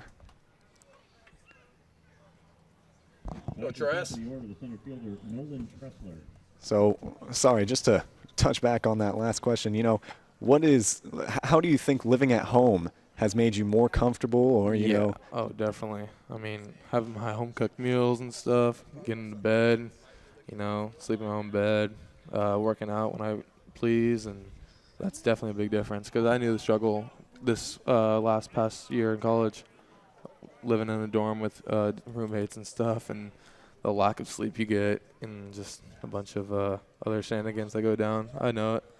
So I'm grateful to live at home this summer for sure. Now, most guys, when they're coming here to play in the CCL, they come with something to work on. Did you have a specific thing that you wanted to work on coming here, or was it just overall improve the game? Yeah, one specific thing I had was cutting down my strikeouts because I had a few of those this past year. So I just tried, eliminating the strikeouts and seeing the ball up more, and I've been doing fairly well with that. And yeah, it's good to. And what exactly what approach did you take to try and conquer that goal? So when I'd go up, I'd just try to eliminate anything down in the dirt and just see the ball up. And if I like it, I'm gonna swing at it. So that's the main approach I try to focus on this summer. Well, you've been one of the Saints' best hitters so far this summer. Nolan Tressler up at the plate, bases loaded, 1 out. This is almost a dream situation to be in as a hitter. You want the ability to be able to drive in multiple runs with one swing of the bat. What would you be telling Tressler right now if you had the chance to talk to him? If I was talking to him right now, I'd tell him see the ball up, don't chase anything out of the zone. He's just gonna try not to throw you anything in the zone, and don't chase. That's literally what I tell him. Just wait for your pitch because he has to come at you with bases loaded. So that's what I would tell him. So the last time you guys faced off against this Foresters team was on Thursday. That game got suspended after the 7th inning. Oh yeah, that was a long game. It was a very long game, 3.5 hours just for those 7 innings. Yeah. The Saints had the lead for a majority of the game, then in 6 runs in the top half of the 7th inning put the Foresters up 12-9. How much does this game mean to you guys, knowing that you guys had that one in your grasp? Of course, it's not over still, but you had that game in your grasp and kind of let it slip. Well, this game I know we'd love to come back, and I know we could do it because we've done it plenty of times this year. So I always can count on our offense to come back late in the game. So the bases loaded, perfect opportunity right now to come back, get on top. And it is only a 2-run deficit for the Saints right now. 4-2 the score in favor of the Foresters as the 2-0 is chopped and fouled out of play by Tressler. Now, another thing that happened in that game on Thursday night, it actually ended up on Foul Pole Sports, was that national anthem standoff. Yeah. Now, that was crazy. I was wondering if you could offer a little bit of an inside look on what that was going. I know you were on the field for a majority of it, but you see a bunch of your teammates doing that kind of thing as Tressler lines this one up the middle into center field. 1-1 will come home.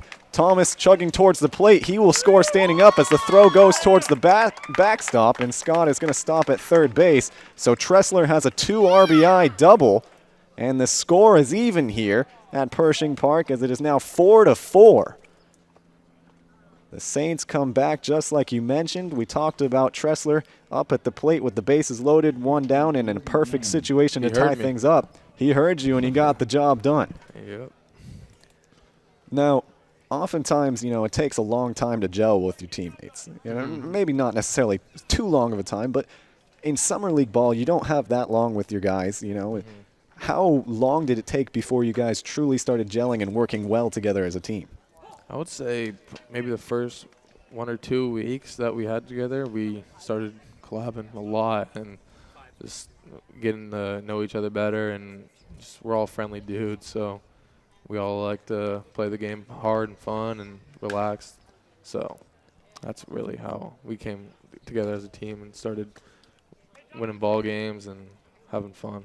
And touching on that, your teammate Morgan Allen at the plate right now, he's 3 for 3 so far today. This is his first game back after a long-standing injury, I should say. He hasn't been in the lineup in a while. Yeah, like you said, he has not been in the lineup for a while. How good is it to see him be out there and so far be 3 for 3? Good, yeah, that's amazing for him. I mean, I'm surprised he hasn't played in a while. I mean, and then to come back and then go 3 for 3, that's incredible.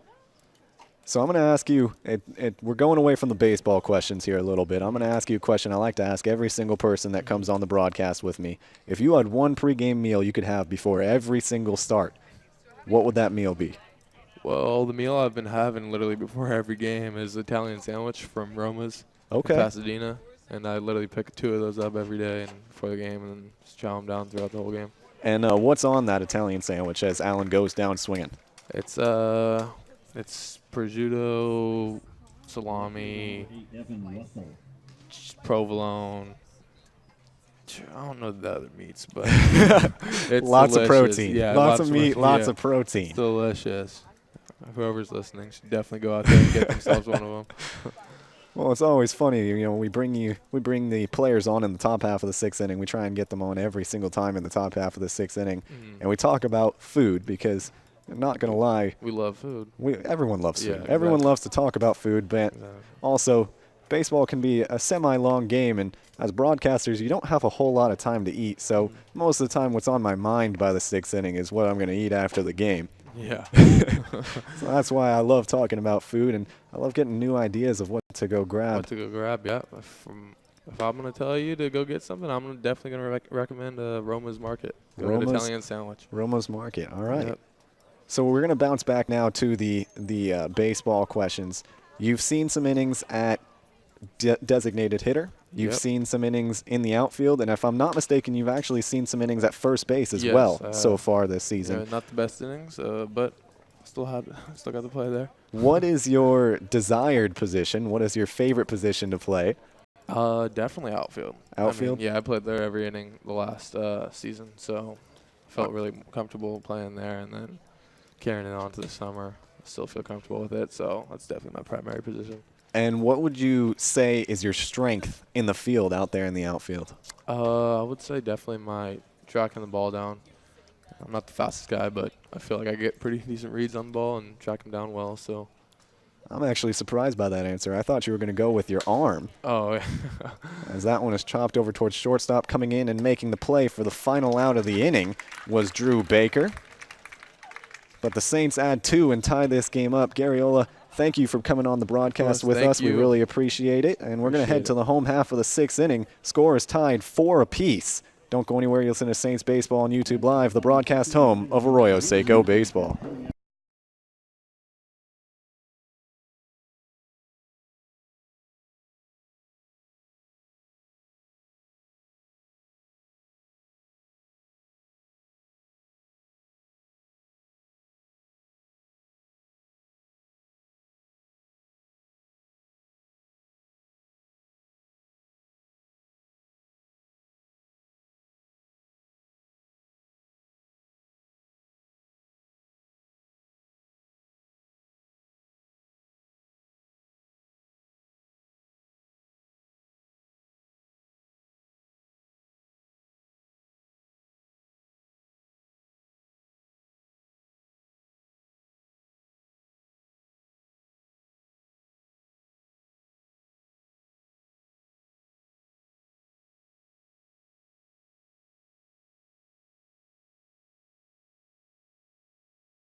Grant Young on the mound once again for the Saints in his 6th inning of work. As the first pitch to Zach Presno misses outside for ball 1.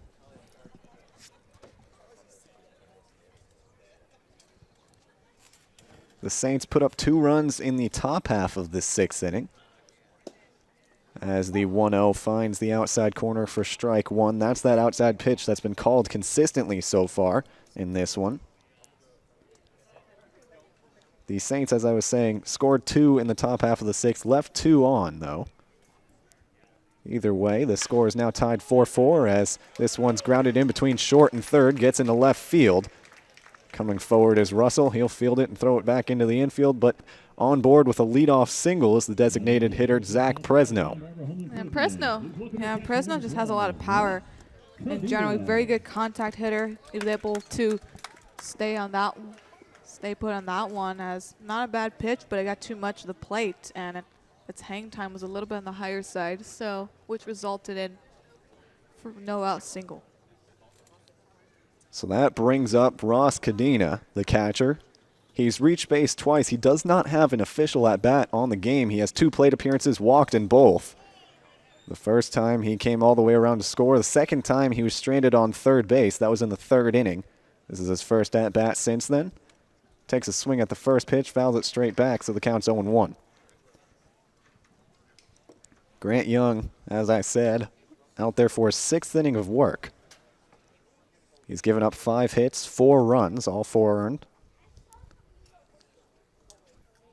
He's got 3 strikeouts to his name so far in this one, as that one's lined high in the air to shortstop, I believe, as tracking back is Morgan Allen. Makes the play, and there's one down.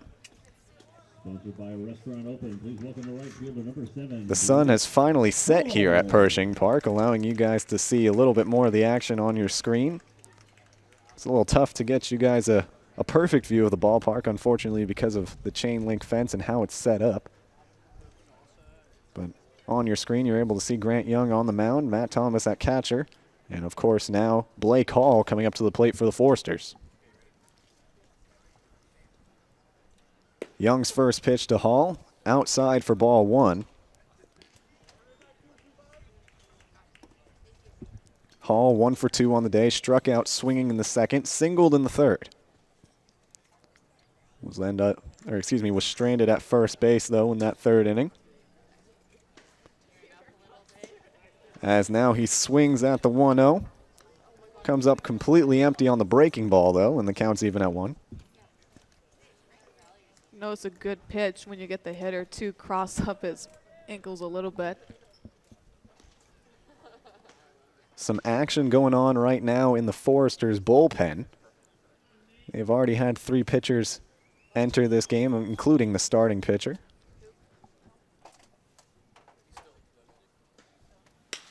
One grounder over towards Robles. It eats him up though and bounces off his wrist. He's going to have to pick it up and eat it, as getting on board with an error in E5 is Blake Hall.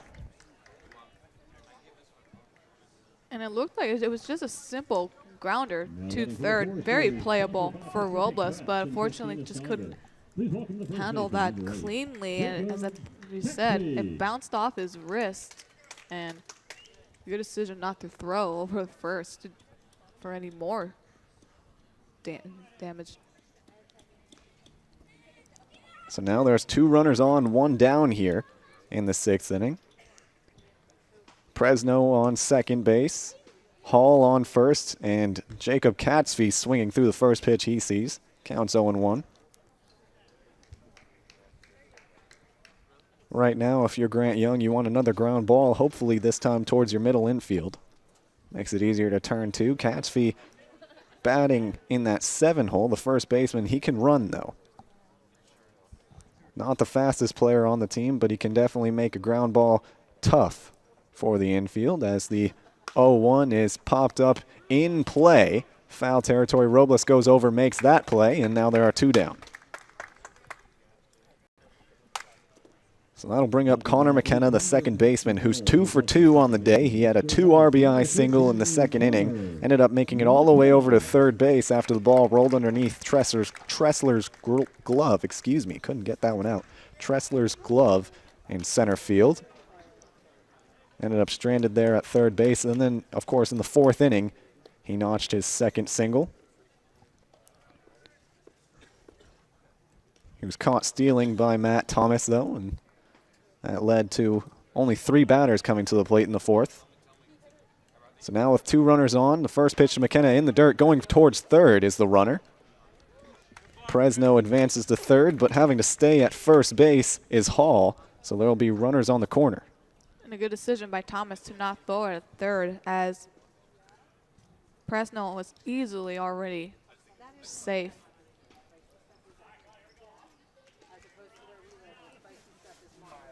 So now a 1-0 count to Connor McKenna.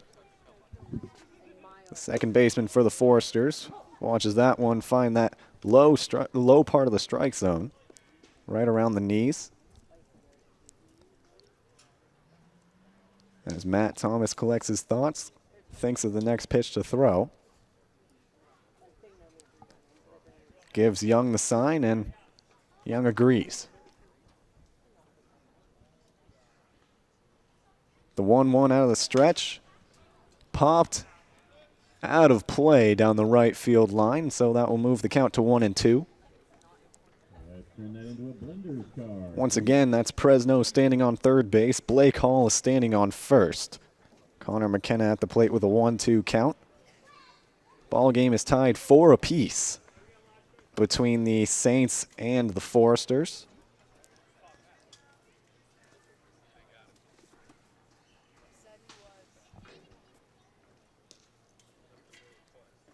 The 1-2 from Young. Ground ball foul down the third baseline, and the count remained the same.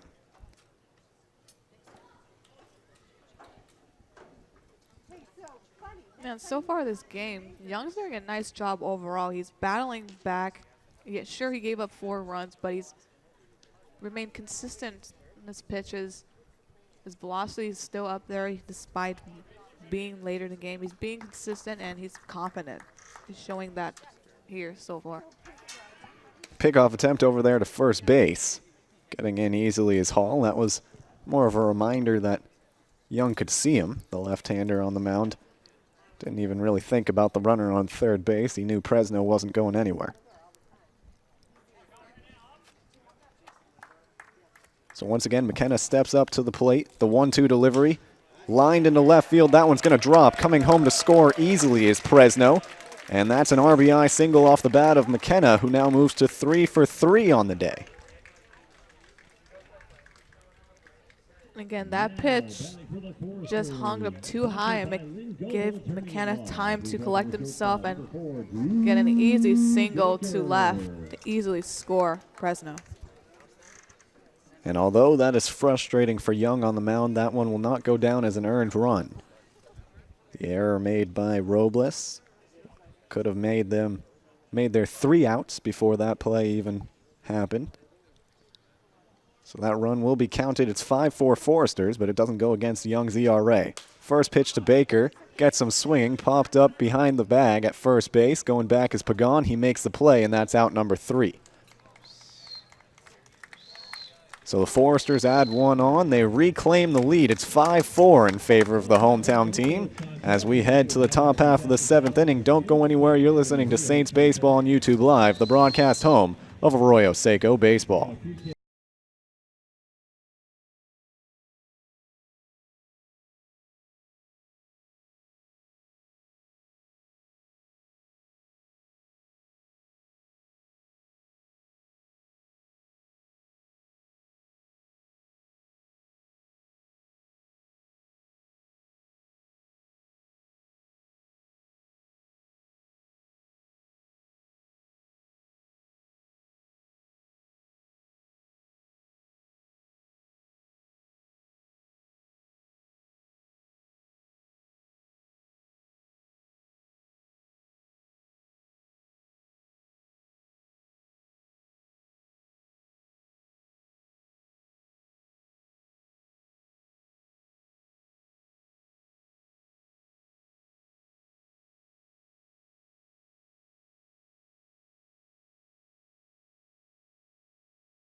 Welcome back, ladies and gentlemen. Another new pitcher on the mound for the Foresters as Connor Curry checks into the game. That brings about the end of the day for Brock Helverson, who went 1 inning, 2 hits, 2 runs, both of them earned, 2 walks and 2 strikeouts. First pitch to Nick Pagan from Curry, misses low for ball 1.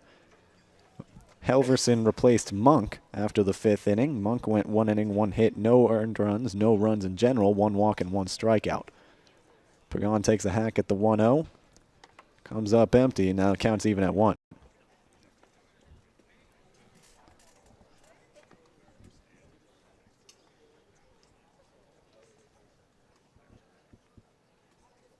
Pagan, the first baseman for the Saints, wearing number 34, watches the 1-1 miss low and outside for ball 2.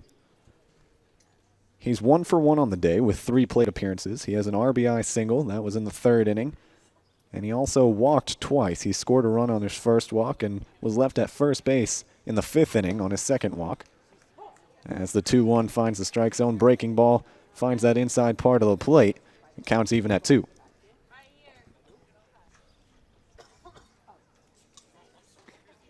Curry, the lefty, delivers the 2-2 out of the windup. Pagan takes a big hack, goes down to one knee, but comes up empty, and he'll go back to the dugout. Recording his first out of the game. That's a strikeout swinging. That'll bring up Tito Robles, who's 0 for 3 so far today. 2 strikeouts and a fly out to right field. He's looking to turn things around.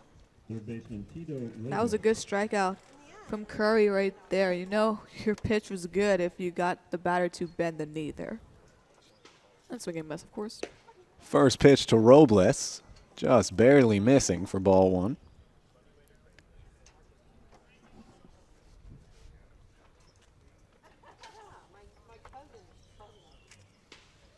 Now the 1-0 from Curry. Almost the same exact location. That one call a strike, though. I think the fact that that one was a fastball in that location led to the strike call. The first one looked like it was a breaking ball. Must have missed the zone a little high before landing in that spot. So the 1-1 to Robles. He takes a hack, comes up empty, and it's 1-2.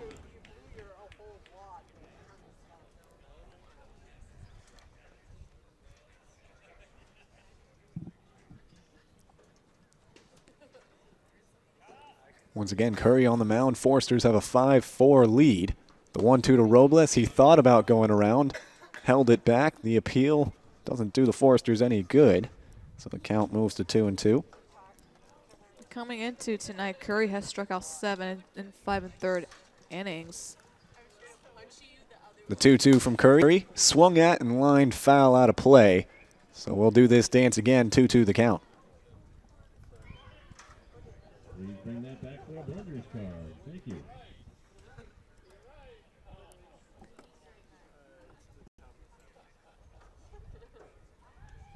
Curry gets the sign, the 2-2.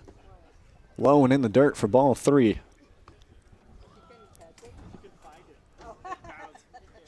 Once again, this game's being played at Pershing Park. Dimensions of this ballpark, 310 down the line and left, 390 to dead center. As Robles watches the 3-2 low for ball 4, and he gets on board with a 1-out walk. That will bring up Wyatt Stapp. Wyatt Stapp is 1 for 2 on the day. He hit an RBI single in the 2nd inning, flew out to center in the 4th, and walked and came all the way around to score in the 6th inning. The lights have come on here at Pershing. As we mentioned, the sun finally setting, that brutal sun that was in our eyes for about 6 innings. Finally went below the horizon.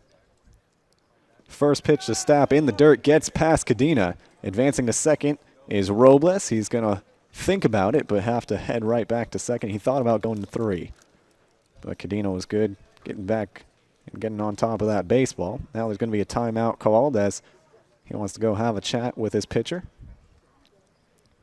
And Curry's been missing location-wise. Velocity is a little bit off these last few pitches, so it's most likely just obviously not giving him the confidence, and also making sure they're on the same page sign-wise. Whatever the conversation was, it's over now, and we're about ready to resume play as Stapp steps back into the batter's box.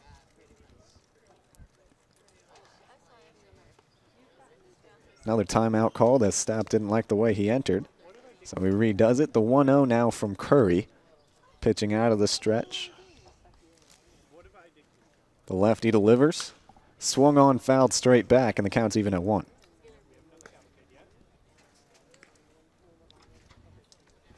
Yeah, with Stapp can't speak there, struggling coming into tonight's game. Definitely trying to redeem himself, which he's done so already with a run and a single, RBI single, but want to do a little more damage to tie up tying run representing over at second.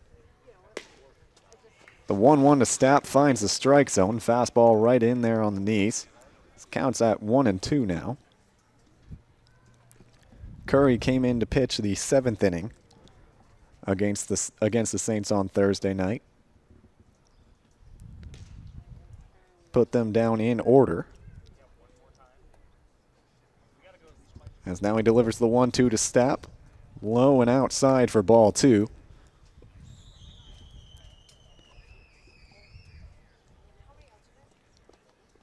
Once again, with only one down here in the top half of the 7th inning.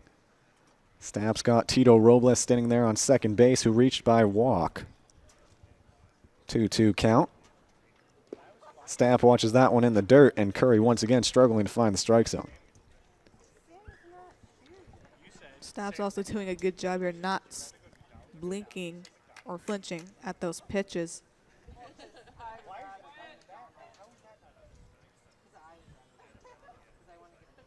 So the full count. Payoff pitch from the lefty wearing number 37 for the Foresters. Lined into left field. Tracking back, getting underneath it, and making the play is Kennedy, and there's 2 down. So that'll bring up Matt Thomas, who is 2 for 3 so far on the day. He singled in the 2nd, flew out to center in the 4th, and doubled in the 6th inning, came all the way around to score. He scored the tying run at the time. Made the game 4 apiece. It is now 5-4 in favor of the Foresters, and Thomas has got a runner in scoring position. That's Tito Robles on second base with a chance to tie this one up. So 2 down, first pitch from Curry. Swung out and missed. Thomas liked what he saw. Counts 0-1. Thomas now getting a little explanation of where the ball finished in the zone. Fixes his glove, steps back in. The 6'5" catcher from Harvard gets the 0-1 and swings and fouls this one straight back out of play. And he finds himself in an 0-2 hole.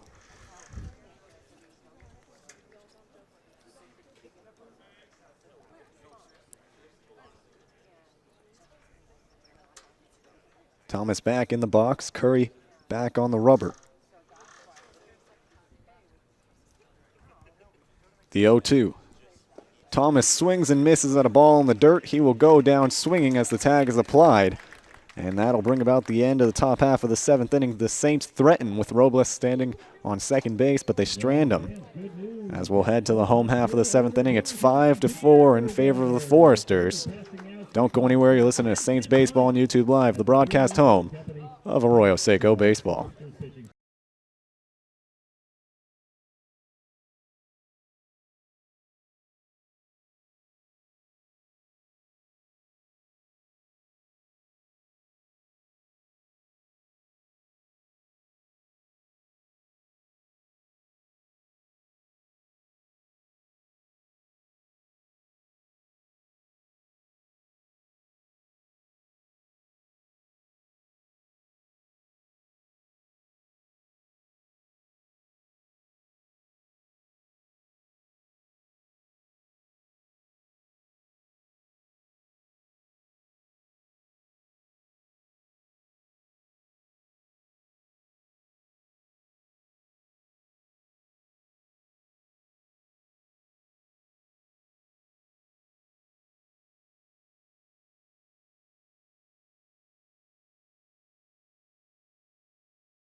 New pitcher on the mound for the Saints. That's Chris Burnett wearing number 29, taking over for Grant Young, who went 6 innings.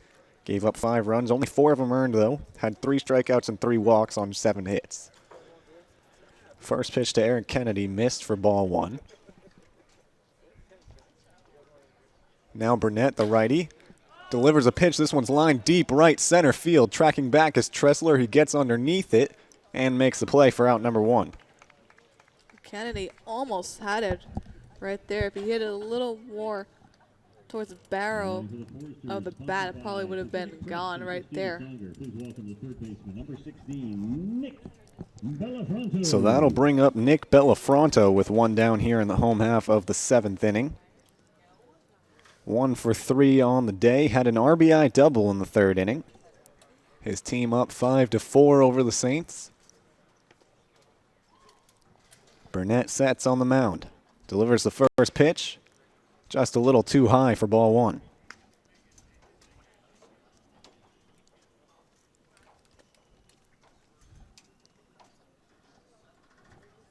Bellafronto steps back up to the plate. Watches the 1-0 from Burnett, missing pretty much the same exact spot. Count is now 2-0. Burnett out of Cal Poly Pomona just finished his redshirt sophomore season there. Had 17 appearances, 1-1 record, 4.94 ERA in 23 2/3 innings pitched, as the 2-0 misses low and inside for ball 3.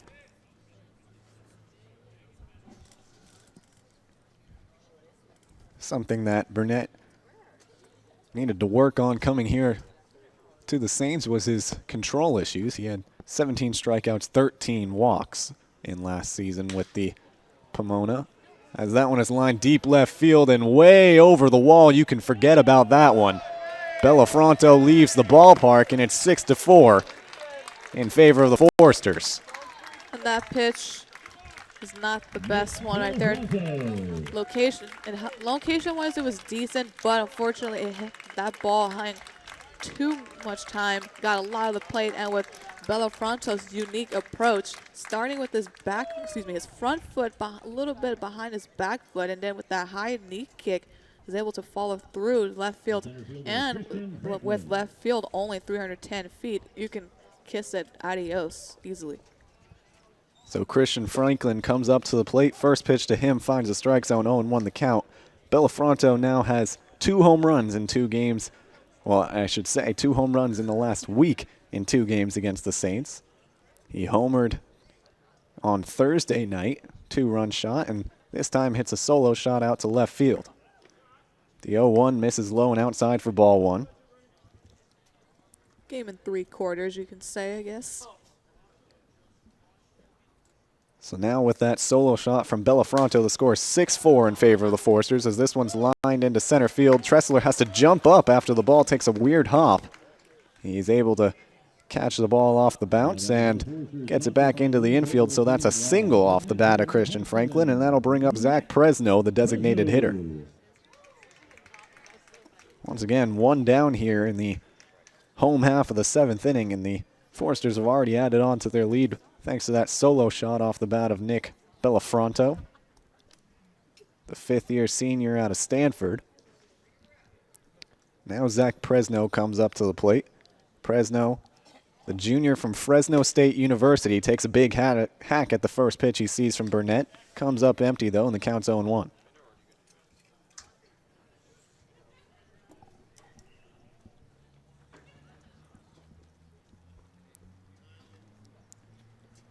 Franklin not taking too big of a lead over there at first base, despite Burnett being a righty, as the 0-1's a breaking ball, finding that lower part of the strike zone.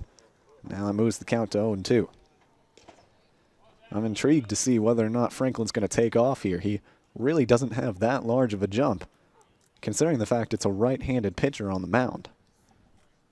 Only about 2 steps off the bag, and Burnett, conscious of the runner, steps off the rubber and sends Franklin back to the bag. Foresters do like to play small ball now and then, so I wouldn't be shocked. 0-2 fouled straight back into the screen.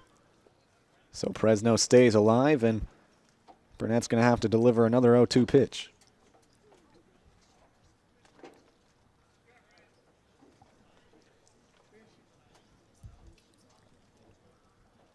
Pagan holding Franklin on over there at first base. Very short lead once again. The 0-2 swung on and missed. So Fresno goes down swinging, and that's out number 2 in the home half of the 7th. That'll bring up Ross Cadena, the catcher, who is 0 for 1 on the day. He's walked twice, though. Came around to score in the second, was left on third in the third. So Cadena looking for his first hit of the ball game. Perfect opportunity here as he's facing off against Chris Burnett with a runner on first base. Burnett already given up 2 hits so far this inning. First pitch to Cadena. He watches that one find the outside corner for strike 1.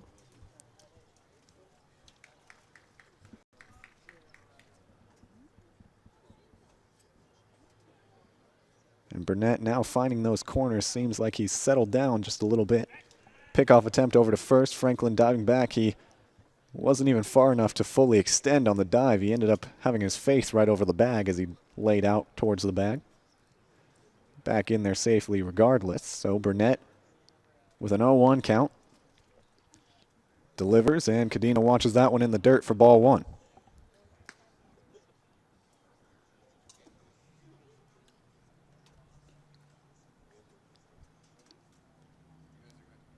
Cadena, the 5'10", 190 catcher out of Wichita State University. He's a junior there.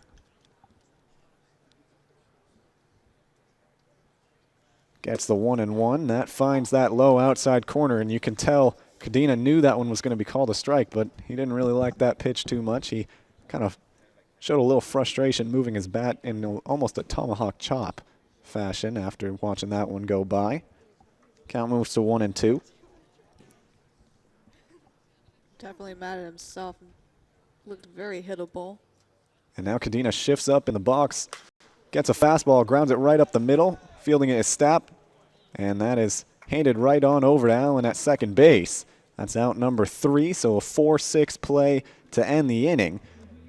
The Foresters add on to their lead, though, thanks to a solo shot off the bat of Nick Bellafronto. It is 6-4 in favor of Santa Barbara. Don't go anywhere. We'll be right back for the top half of the 8th inning. You're listening to Saints Baseball on YouTube Live, the broadcast home of Arroyo Seco Baseball.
Top half of the 8th inning about to get started here as Marco Martinez steps up to the plate. Nicolette Rojo along with Matt Berner. I'm Matt Berner. Nicolette Rojo's beside me right now. First pitch to Martinez. Swing and a miss for strike one. New pitcher on the mound once again for the Foresters. That's Jacob Burton coming into the game. That ends the night for Connor Curry, who went 1 inning, no hits, no runs, 1 walk, and 2 strikeouts. So the righty adorning number 20 takes over and is quickly up on Martinez 0-2 as he blows a fastball by him twice in a row now. Martinez has already struck out looking twice tonight. He walked in the 4th inning but was stranded at first base. Takes a hack at the 0-2, catches up to that one a little bit, enough to foul it off the screen. So the count remains 0-2.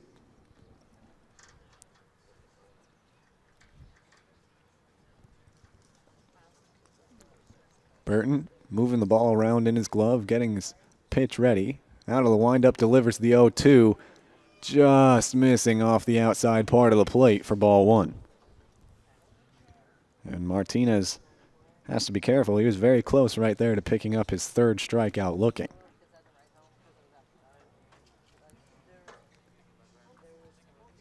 So now the 1-2 from Burton. Crushed out of play down the right field line. So he will reset and the 1-2 count will happen once again.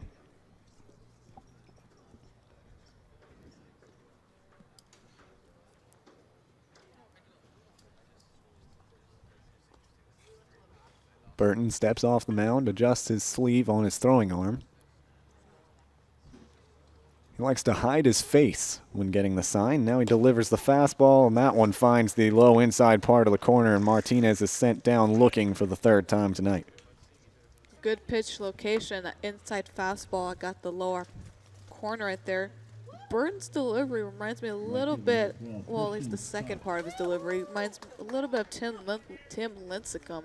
Right there back in, I say back in the day as if it was like a long time ago, but.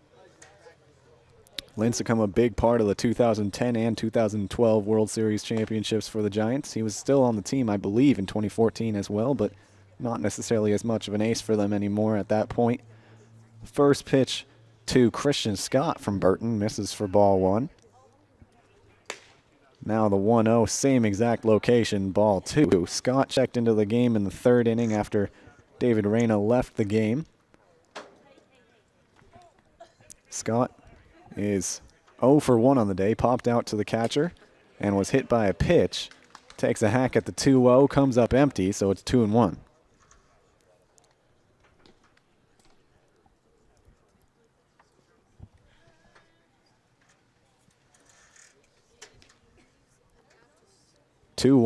Scott watches that one. There it is, that low pitch that this umpire loves, and it's even at 2 now.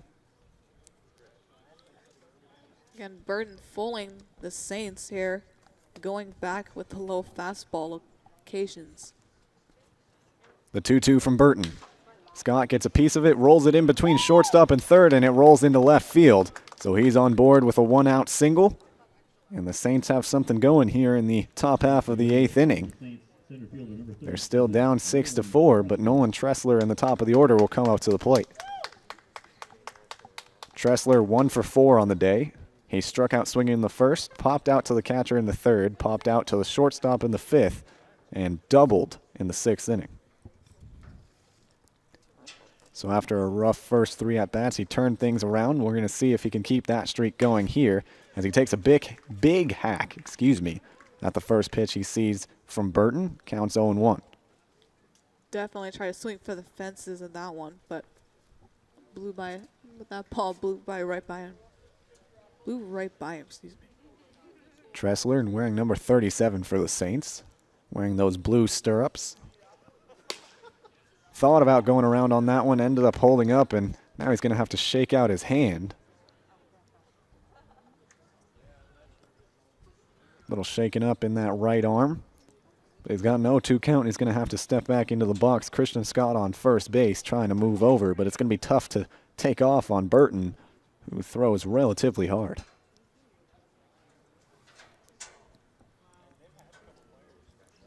So now Burton sets, delivers the 0-2, and Tressler comes up empty on that swing. He goes down on 3 straight pitches, and there's 2 down. As you can see, Tressler still shaking up after that swing and miss. Well, actually, not swing and miss in the previous pitch. And Burton once again doing a good job showing the arm strength and the heater. That's 2 strikeouts right there for number 20. So number 20 versus number 20 as Morgan Allen steps up to the plate. First pitch swinging, it goes right into the umpire's mask. He's a little shaken up, walks away from the plate. That's a very fast pitch, and it picked up even more speed after Allen touched it with his bat. Hopefully that umpire is okay. He's a little shaken up, but he's walking around like he's going to overcome it.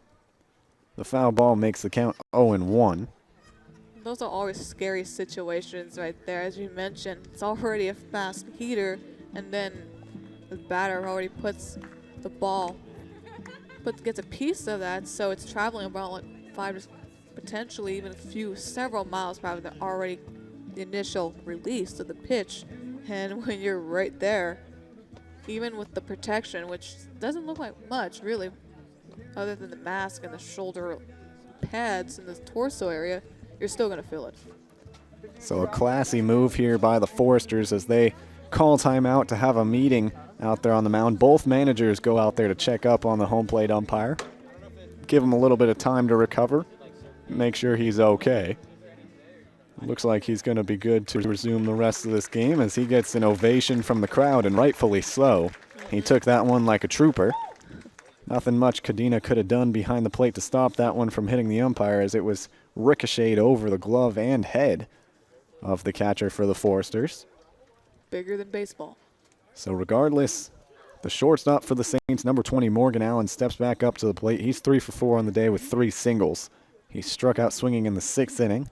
He's got an 0-1 count with 2 down here in the top half of the 8th inning. Christian Scott standing on first base as the 0-1 misses for ball 1.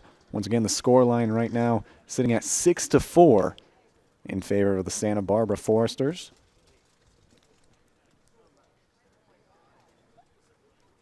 Burton gets the sign.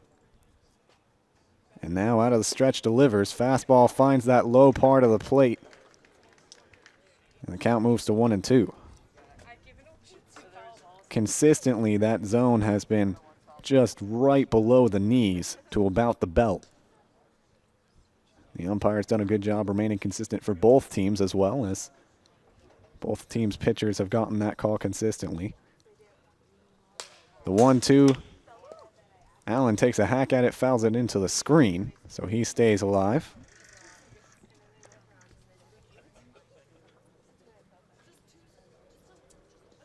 With the speed that Burton's throwing right now, all you have to really do is catch up enough to get your bat on the ball, and it'll travel. We saw that from Scott, who put a hard grounder in the left field. The 1-2 in the dirt. Good block by Cadena to keep it in front and keep Scott standing at first base. Scott's a speedy guy, so if he was able to get over to second base, that would put the Foresters in a lot of danger. But standing over there at first, he's still relatively harmless. That's why it doesn't hurt for Allen to be aggressive in this at-bat if the pitch is right. So a 2-2 count. Burton to Allen, lined over towards first base. Making the snag is Catsby for out number 3. And that's an unfortunate circumstance for Morgan Allen as he hit it hard, but hit it right at Catsby. That's out number 3, as I mentioned. The Saints threaten with the single from Christian Scott, but they leave him at first base, and we'll head to the home half of the 8th inning. Score remains 6-4 in favor of the Santa Barbara Foresters. Don't go anywhere. You listen to Saints Baseball on YouTube Live, the broadcast home of Arroyo Seco Baseball.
Welcome back, ladies and gentlemen, to the home half of the 8th inning. Blake Hall stepping up to the plate for the Foresters. First pitch swinging.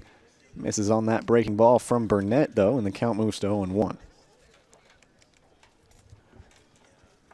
So the score right now sits at 6-4 in favor of the Foresters. They put up 2 in the second, 2 in the third, 1 in the sixth, and 1 in the seventh. As now the 0-1 from Burnett is popped up. This one's going to get out of play, though, so the count's 0-2.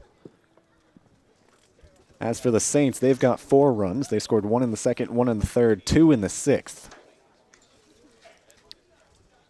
So Burnett on the mound trying to keep this one a 2-run ball game so the Saints can put up some runs in the top half of the 9th inning as they're down to their final 3 outs unless they're able to come up with that tying 2 runs.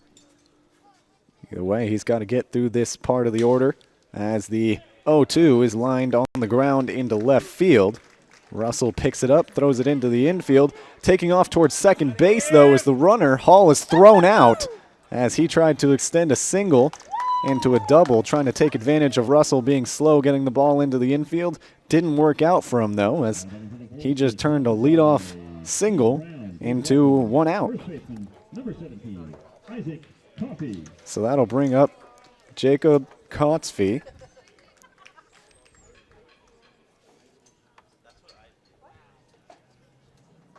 First pitch to him, high for ball 1. Going back to the last play, Russell is all the way back in left field by the warning track. So it's a slow.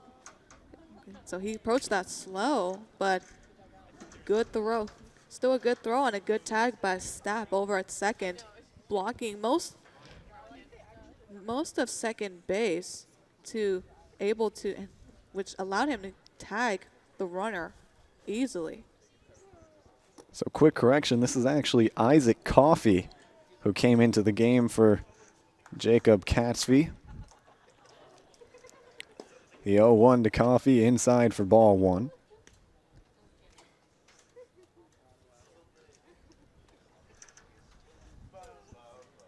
Coffey listed as a pitcher. Came into the game for the first baseman, though. Takes a big hack at the 1-1. Comes up empty, and now the count's 1-2.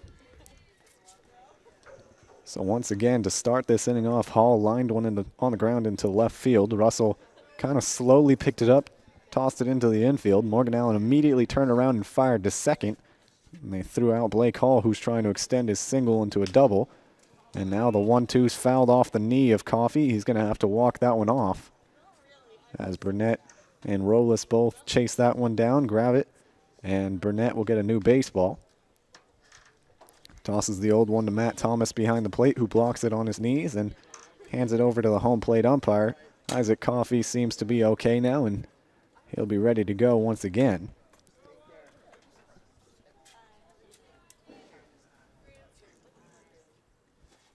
As he steps back into the box. Burnett, the 1-2, swung on and missed in the dirt. Thomas picks it up, throws over to first base. The throw is in time, and that's out number 2. Good job by Burnett going back with that breaking ball. Got Coffey, who's normally, like you mentioned, a pitcher, got him easily swinging, and then Thomas with a good throw over at first to complete the play. So now Connor McKenna coming up to the plate. He's going to try and start a 2-out rally here in the home half of the 8th inning, what could possibly be the final time these Foresters come up to the plate if the Saints are unable to add any runs in the top half of the 9th inning. First pitch to him finds that lower part of the zone for strike 1. Now, in many games this season, the Saints have been able to show that they're the comeback kids. See if they can do that this evening. 0-1. This one just a little too low and a little bit too far outside off the plate. So 1-1 is the count.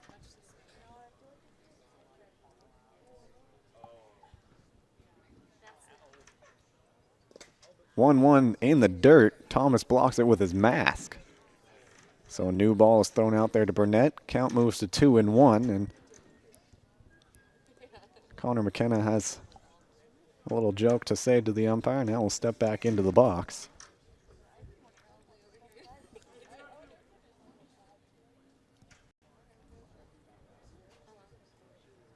The 2-1, that one finds that lower part of the strike zone, counts even at 2. And if you're a pitcher right now, if you're not throwing towards that lower part of the zone, you need to start doing it because it is consistently being called and it's a tough pitch to hit. I mean, you have to really extend low as a hitter to try and get the bat on that one. So the 2-2, just a little bit too far down, I should say. As Burnett lost his hat in the process of that one. Shakes it out, puts it right back on his head. Connor McKenna is 3 for 3 so far in the day. All 3 have been singles. He's got 3 RBI to add on to that as well. 2 RBIs came off that single in the second. 1 came off the single in the sixth as he takes a hack at the 2-2, fouls it off out of play. McKenna definitely making a case for player of the game if these Foresters can hold on to the lead and secure the win over the visiting Arroyo Seco Saints. 2-2. Fastball finds that part of the strike zone that I keep talking about, and it sends McKenna down looking. So basically a 1-2-3 home half of the 8th inning for Chris Burnett. Even though he gave up a leadoff single, Hall was thrown out trying to extend it to second base. And we will head to the top half of the 9th inning. Score remains 6-4 in favor of the Foresters. Don't go anywhere. You listen to Saints Baseball on YouTube Live, the broadcast home of Arroyo Seco Baseball.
What could be the final 3 outs here for the Saints as they find themselves trailing 6-4. Top half of the 9th inning about to start. Evan Russell, the left fielder, steps up to the plate to face yet another new pitcher for the Foresters. First pitch swinging, but unable to catch up to it was Russell. The new pitcher, Elijah Trest, comes into the game for this 9th inning. He comes in to replace Jacob Burton, who went an inning, gave up 1 hit, and K'd 2. So now Trest wearing number 35. The righty delivers the 0-1, and Russell once again can't catch up. 0-2 the count. Again, another Forester pitcher with another heater. Definitely has no trouble climbing up the radar gun.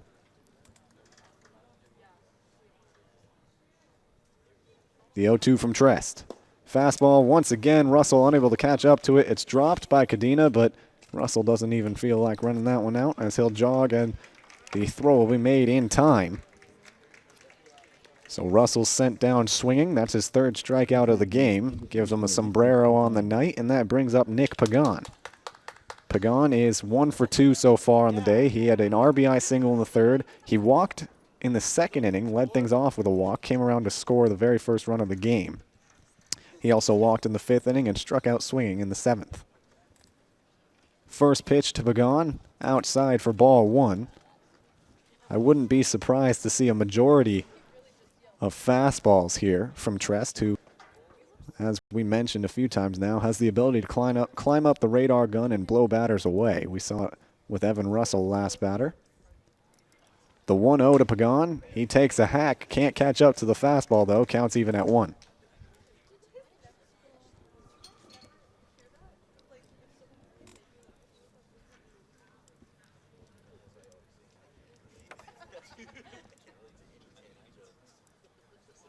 Trest set, delivers the 1-1. Off speed into the glove for strike 2. And Pagan finds himself down 1-2. Interesting thing about Trest, he doesn't like going out of the windup apparently. He has stuck to the stretch despite the lack of any runners on base. So the 1-2 from the hard thrower, just a little too low, counts even at 2.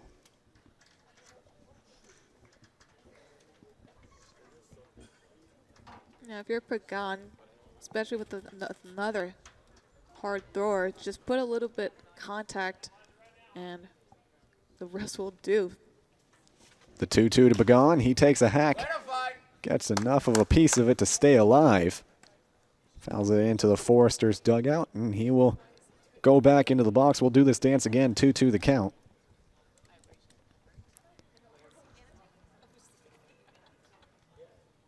Pagan looking for his second hit of the night.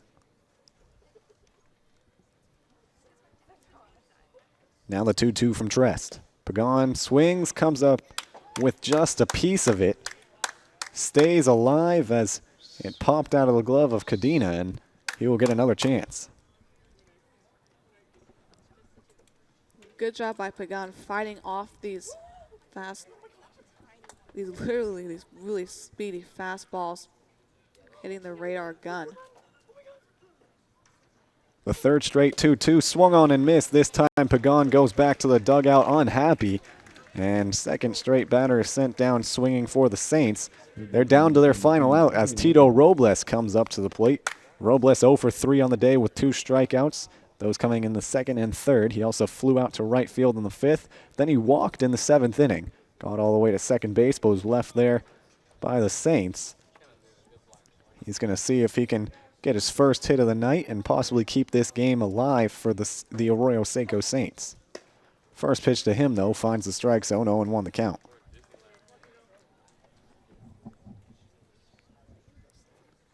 First pitch of this game was at 6:03 p.m. We just hit 9 p.m. here on the West Coast. The 0-1 finds that low part of the strike zone that I've continuously talked about. Moves the count to 0-2. Wouldn't be shocked if he repeats it again. Most likely maybe in the inside corner. So possibly the last strike of the game. Trest delivers, Robles swings and misses, and he's sent down swinging. That ends this one as the Foresters escape with a 6-4 win over the visiting Arroyo Seco Saints. The winning pitcher is going to go to Bergert.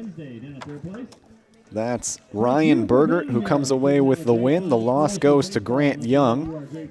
And the save goes to Elijah Trest, who came in for the 9th inning and struck out the side to get through it.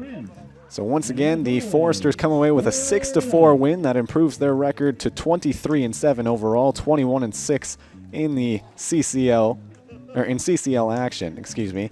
The Saints now move with this loss to 15-14, 13-14 in CCL, and they still hold on to that third place spot, but just barely, as they're fighting with the San Luis Obispo Blues. Granted, the Blues apparently have already scheduled games past the playoffs, so they will not be making an appearance in the playoffs.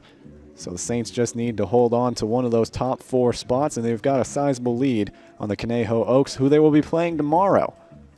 I'll be back on the call for that one tomorrow. First pitch 4 p.m. That's at Cal Lutheran. Make sure you tune in to that one as the Arroyo Seco Saints take on the Conejo Oaks.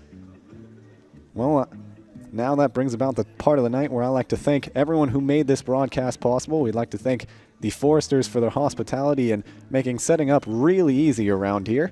I mean, they absolutely made life for Nicolette and I very easy as we showed up to set up.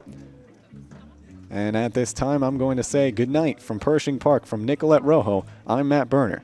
Good night.